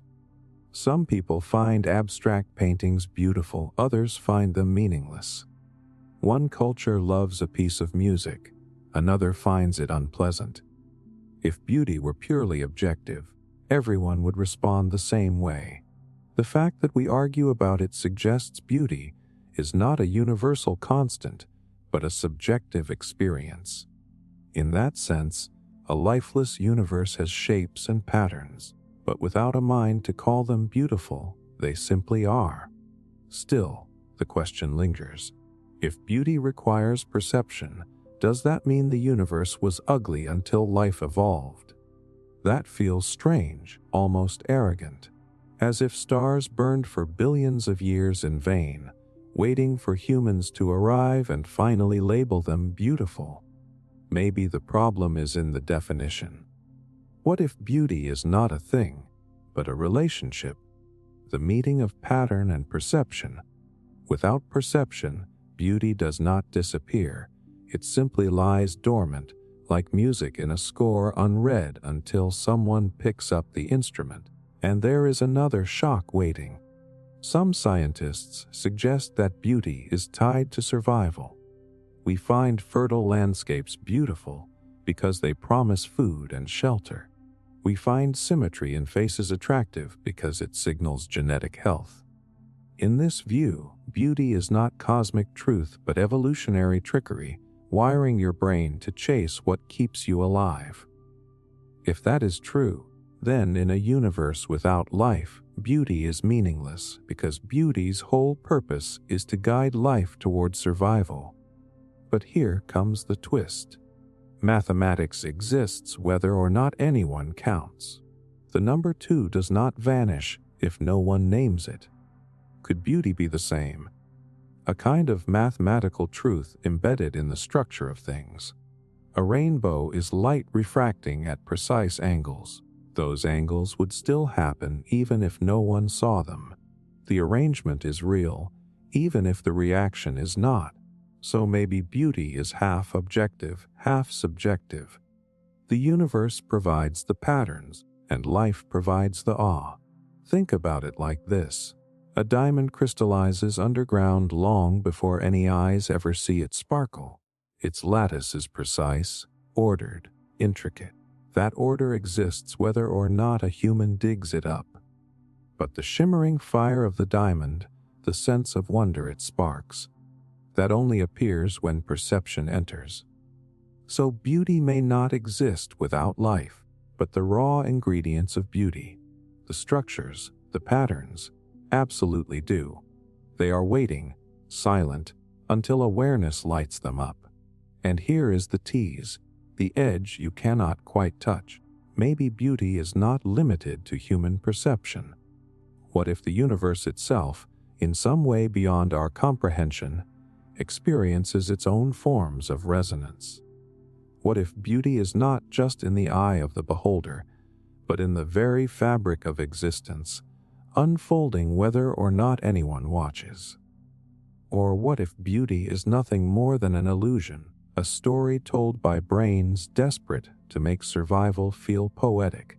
So could beauty exist in a universe without life? The unsettling answer is that it depends on how you define beauty. If beauty is a feeling, then no. Without life, there is no one to feel it. If beauty is structure, then yes. Patterns stretch across the cosmos, waiting whether or not they are noticed. Perhaps the most honest conclusion is that beauty is a conversation, not a property. The universe speaks in patterns, and life answers with wonder. Without one, the other is incomplete. The vanishing present. Think about what you are doing right now. Listening, thinking, maybe noticing the room around you. You tell yourself this is the present moment. But is it really? Or is the second you call now already gone, slipping into memory the instant you recognize it? If that is true, then you never live in the present at all. You live in echoes of what just passed. Here comes the shock. Neuroscience shows that your brain is always behind reality. When light hits your eyes or sound hits your ears, it takes time, fractions of a second, for those signals to travel, get processed, and become conscious experience. That means what you call the present is delayed. You never see the world as it is happening. You see the world as it was. A constant replay of the recent past, stitched together so seamlessly that it feels like now. But the illusion runs even deeper. Experiments reveal that your brain sometimes predicts what will happen before you consciously register it. For instance, when catching a ball, you do not process its position in real time. You predict where it will be a moment later. Consciousness lags, but your nervous system compensates by forecasting the immediate future. So what feels like the present is a blend of old information and guesses about what comes next. You never stand on solid ground. You surf a wave of delay and prediction. Here is the validation point. You might think this makes the present meaningless, but it actually explains why life feels continuous instead of fragmented. If you only saw the raw delays, the world would be disjointed. Instead, your brain edits reality into a flowing stream, smoothing over the gaps. The cost is that the present is never quite what it seems, but the gift is that it feels stable enough to live in. Philosophers have wrestled with this puzzle for centuries. St. Augustine wrote that time is slippery, that the past is memory, the future is expectation, and the present is barely anything at all, just a knife's edge already vanishing. Modern physics echoes this unease. According to relativity, there is no universal present. Time flows differently depending on speed and gravity. What is now for you might already be past or future for someone else. That means the present may not exist as a universal reality, only as a local experience. Yet humans cannot help but cling to the idea of now. Mindfulness practices urge you to live in the present moment, to breathe, to notice, to let go of past and future, and there is wisdom in that, even if the science complicates it. Because whether or not now is technically real, your attention to it shapes your experience of life. You cannot stop time from slipping, but you can notice the slip, and in that noticing find peace. But here is the counter shock. If the present is already gone by the time you notice it, then everything you call life is memory. You never touch reality directly. You live in shadows of what just happened. This raises an unsettling question. Do you ever experience reality itself, or only a delayed performance created by your brain? If the latter, then maybe the present moment is not real at all. It is a story, a reconstruction, a useful fiction. And yet, if the present is illusion, it is an illusion that works. You drive cars, hold conversations, play music, all while relying on this slightly lagged awareness. Life still functions. Maybe the reality of now does not depend on whether it exists objectively, but on whether it serves you. The present moment may be less about absolute truth and more about practical grounding. You do not need it to be perfect to make it meaningful. Think about music. Each note is gone by the time you hear it, but together they create a melody that feels alive in the present. Life works the same way. Each instant slips away, but the flow of them creates a rhythm you can live inside. The present is not a point, but a stretch of experience, a window wide enough for you to feel continuity. And here is the teasing edge. What if the present does exist, but only outside human perception? Maybe time itself is laid out all at once, past, present, future, like pages of a book already written. In that case, the present is real, but your awareness crawls across it too slowly to ever hold it still. Or maybe the present is the only thing that is real, and past and future are illusions your brain builds. You cannot prove either way. You are trapped inside the mystery, trying to grasp something that dissolves the moment you touch it. So is the present moment real, or already gone when you notice it? The honest answer is both. It is real enough to live by, but slippery enough to vanish under analysis. It exists not as an object but as a flow, a dance of perception and memory. You never capture it perfectly, but maybe you do not need to. Because meaning is not found in freezing time. It is found in moving with it, even as it runs through your hands like water. Forgotten existence. Think about your earliest memory. Maybe it is a blurry image of a birthday cake or the smell of your grandmother's house. Now imagine every memory before that moment. Every laugh, every tear, every detail, gone. For you, it is as if they never happened. But they did.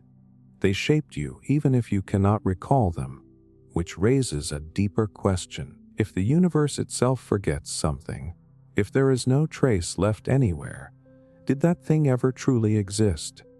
Here is the shock. Physics teaches us that information cannot be destroyed. When matter burns, it becomes ash and smoke. When stars collapse, their mass and energy transform. The principle is called conservation of information. The universe keeps a record, even if scattered. But this belief was shaken by the black hole information paradox. According to early theories, anything that fell into a black hole was erased forever, its information swallowed. If true, that would mean pieces of reality could vanish without a trace. Stephen Hawking himself argued this at first. But later research suggests that even black holes leak information in subtle ways, through radiation, encoded in ways we do not yet fully understand. The universe might never forget, but we may never fully read its memory. Now the validating twist. In human terms, forgetting is not erasure, it is transformation. Memories fade, but they leave marks on who you are. The tone of your voice, the way you react to fear, the habits you cannot explain. These are fossils of forgotten events. In the same way, the universe may not hold perfect snapshots of every moment, but the ripples remain. Every action leaves an echo, whether in particles, waves, or consequences. Existence imprints itself, even if the imprint becomes unrecognizable. But here is where it gets unsettling. Suppose there were an event so perfectly erased that no trace remained anywhere. No matter, no energy, no memory. Could you say it existed? Existence, after all, is tied to evidence. History is what leaves records. If absolutely nothing remains, how could existence be distinguished from imagination? This is not just abstract. Entire civilizations have risen and fallen, their buildings crumbled, their languages forgotten. Without archaeologists unearthing shards of pottery or fragments of text, they would be ghosts, lost to time. Were they less real in the ages before rediscovery? Philosophy pushes this further. Bishop Berkeley argued that to be is to be perceived. Existence requires observation. If no mind perceives something, does it vanish? Modern physics complicates this with quantum mechanics, where particles exist in probability until observed. The act of measurement collapses them into reality. If the universe itself forgets, if there is no trace, no perception, perhaps reality never crystallized in the first place. Perhaps existence and memory are inseparable. Yet we must validate another perspective. Forgetting may feel like erasure, but it also creates possibility. If the universe carried every detail forever in plain view, there would be no room for mystery, no space for renewal. Imagine remembering every second of your life with perfect clarity. You would be paralyzed by the weight of detail. Forgetting, whether personal or cosmic, gives space for growth. The absence of memory is not necessarily the absence of existence. It is the condition that allows existence to keep moving. But here is a counter shock. Human history is full of stories erased by deliberate forgetting. Cultures suppressed, records burned, voices silenced. Did those lives lose reality because traces were destroyed? No. They existed, even if forgotten. Existence does not depend on memory. It depends on being. A flower that bloomed and withered unseen still existed. A star that burned in a galaxy no eye ever reached still existed. The universe's forgetting may erase the evidence, but not the fact. And yet, the tease remains. What if reality itself is a kind of cosmic memory? Some scientists exploring theories of time suggest that the past exists only as stored information, patterns left in particles and energy fields. If all those records were gone, maybe the past itself would unravel. In that sense, to forget is not to lose a detail. It is to erase the very being of what was. Existence would be indistinguishable from non-existence without memory. So did it exist if the universe forgets? The uncomfortable answer is that existence may not be a simple yes or no. For you, memory defines reality. For the cosmos, traces and ripples may define it. If every trace vanished, maybe the event existed only in potential, never fully anchored. Or maybe existence is deeper than memory, unfolding whether or not anything remembers. The truth may be that forgetting is not the opposite of existing, but part of the cycle of existence. To exist is to arise, to leave echoes, and eventually to fade. The universe does not keep perfect archives, and maybe that is the point. What matters is not whether something is remembered forever, but that it shaped reality while it was here. Language shapes us. Think about the first words you ever learned. Mama, water, no. Simple sounds at first, but over time they became the framework through which you understood the world.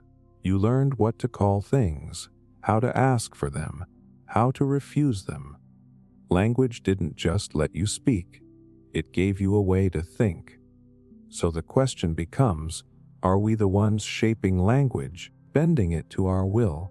Or is language the one shaping us, carving the boundaries of how we see reality? Here comes the shock. Psychologists studying what is called linguistic relativity have found that the language you speak can actually change how you perceive the world. In some indigenous languages, directions are absolute, not relative. People don't say left or right. They say north or south. Because of this, speakers of those languages have extraordinary navigational awareness, always oriented to cardinal directions. In other words, their language wires them to notice what others might ignore. Your vocabulary is not just words, it's a lens. Take color as another example.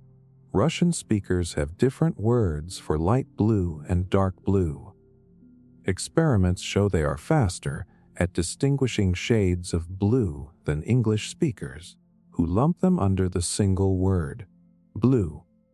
The structure of a language tunes perception itself. That means you don't just use language. You live inside it, and it quietly decides what you see. But here is the validation. Humans are not passive prisoners of words. We constantly shape language, twisting it to fit new realities. Slang evolves daily. New words like selfie, meme, and binge watch emerge and spread like wildfire. Old words fade away. Entire dictionaries are rewritten because people collectively decide to use language differently. Think of Shakespeare. He invented words and phrases that stuck, reshaping English for centuries. Language bends because we push it, stretch it, and make it fit what we need. Yet the moment we shape it, it shapes us back. When social media popularizes a phrase, it shifts not only how we talk, but how we think. Terms like cancel culture, gaslighting, or fake news don't just describe the world. They create new ways of experiencing it. Before those words existed, the concepts were harder to name, harder to even notice. Once a word arrives, it reshapes awareness. Language is not just a mirror of thought. It is a tool that chisels thought into form. Here's a shock that runs deeper. Studies on bilingual people reveal that they often think differently depending on the language they are speaking at the moment. In one language, they might feel more formal, restrained. In another, they feel freer, more emotional. Some even say it feels like having two selves. This suggests that language doesn't just color thought. It can split identity, creating multiple ways of being. But this is where the validation grounds us again. We invent metaphors, poetry, and art to stretch language beyond its limits. We use words to point at feelings too big for words. We create stories to hold contradictions and paradoxes. That is our power. We can bend the cage of language until its bars stretch. Even if language shapes us, we are not fully trapped. We are co-authors with it. Still, there is something humbling here. Think about the concept of time. In English, time moves horizontally. We look forward to the future, back to the past. But in Amara, a language spoken in South America, the past is described as in front, because it is known and visible, while the future is behind, because it is unknown. That single shift changes the way speakers orient themselves in time. It raises a disturbing thought. How much of what you believe is universal truth is actually just habit of language? And now the tease. What if language is not just shaping humans, but shaping the trajectory of the entire species? Every discovery, every law, every philosophy exists because we could put it into words. Without language, there would be no history, no culture, no science, no story of humanity at all. Maybe we do not merely shape language. Maybe language is the architect, building the scaffolding of thought, memory, and identity itself. If that is true, then to ask whether we shape language or language shapes us is like asking whether the river shapes the bank or the bank shapes the river. The truth is, both happen together in constant flow. So which is it?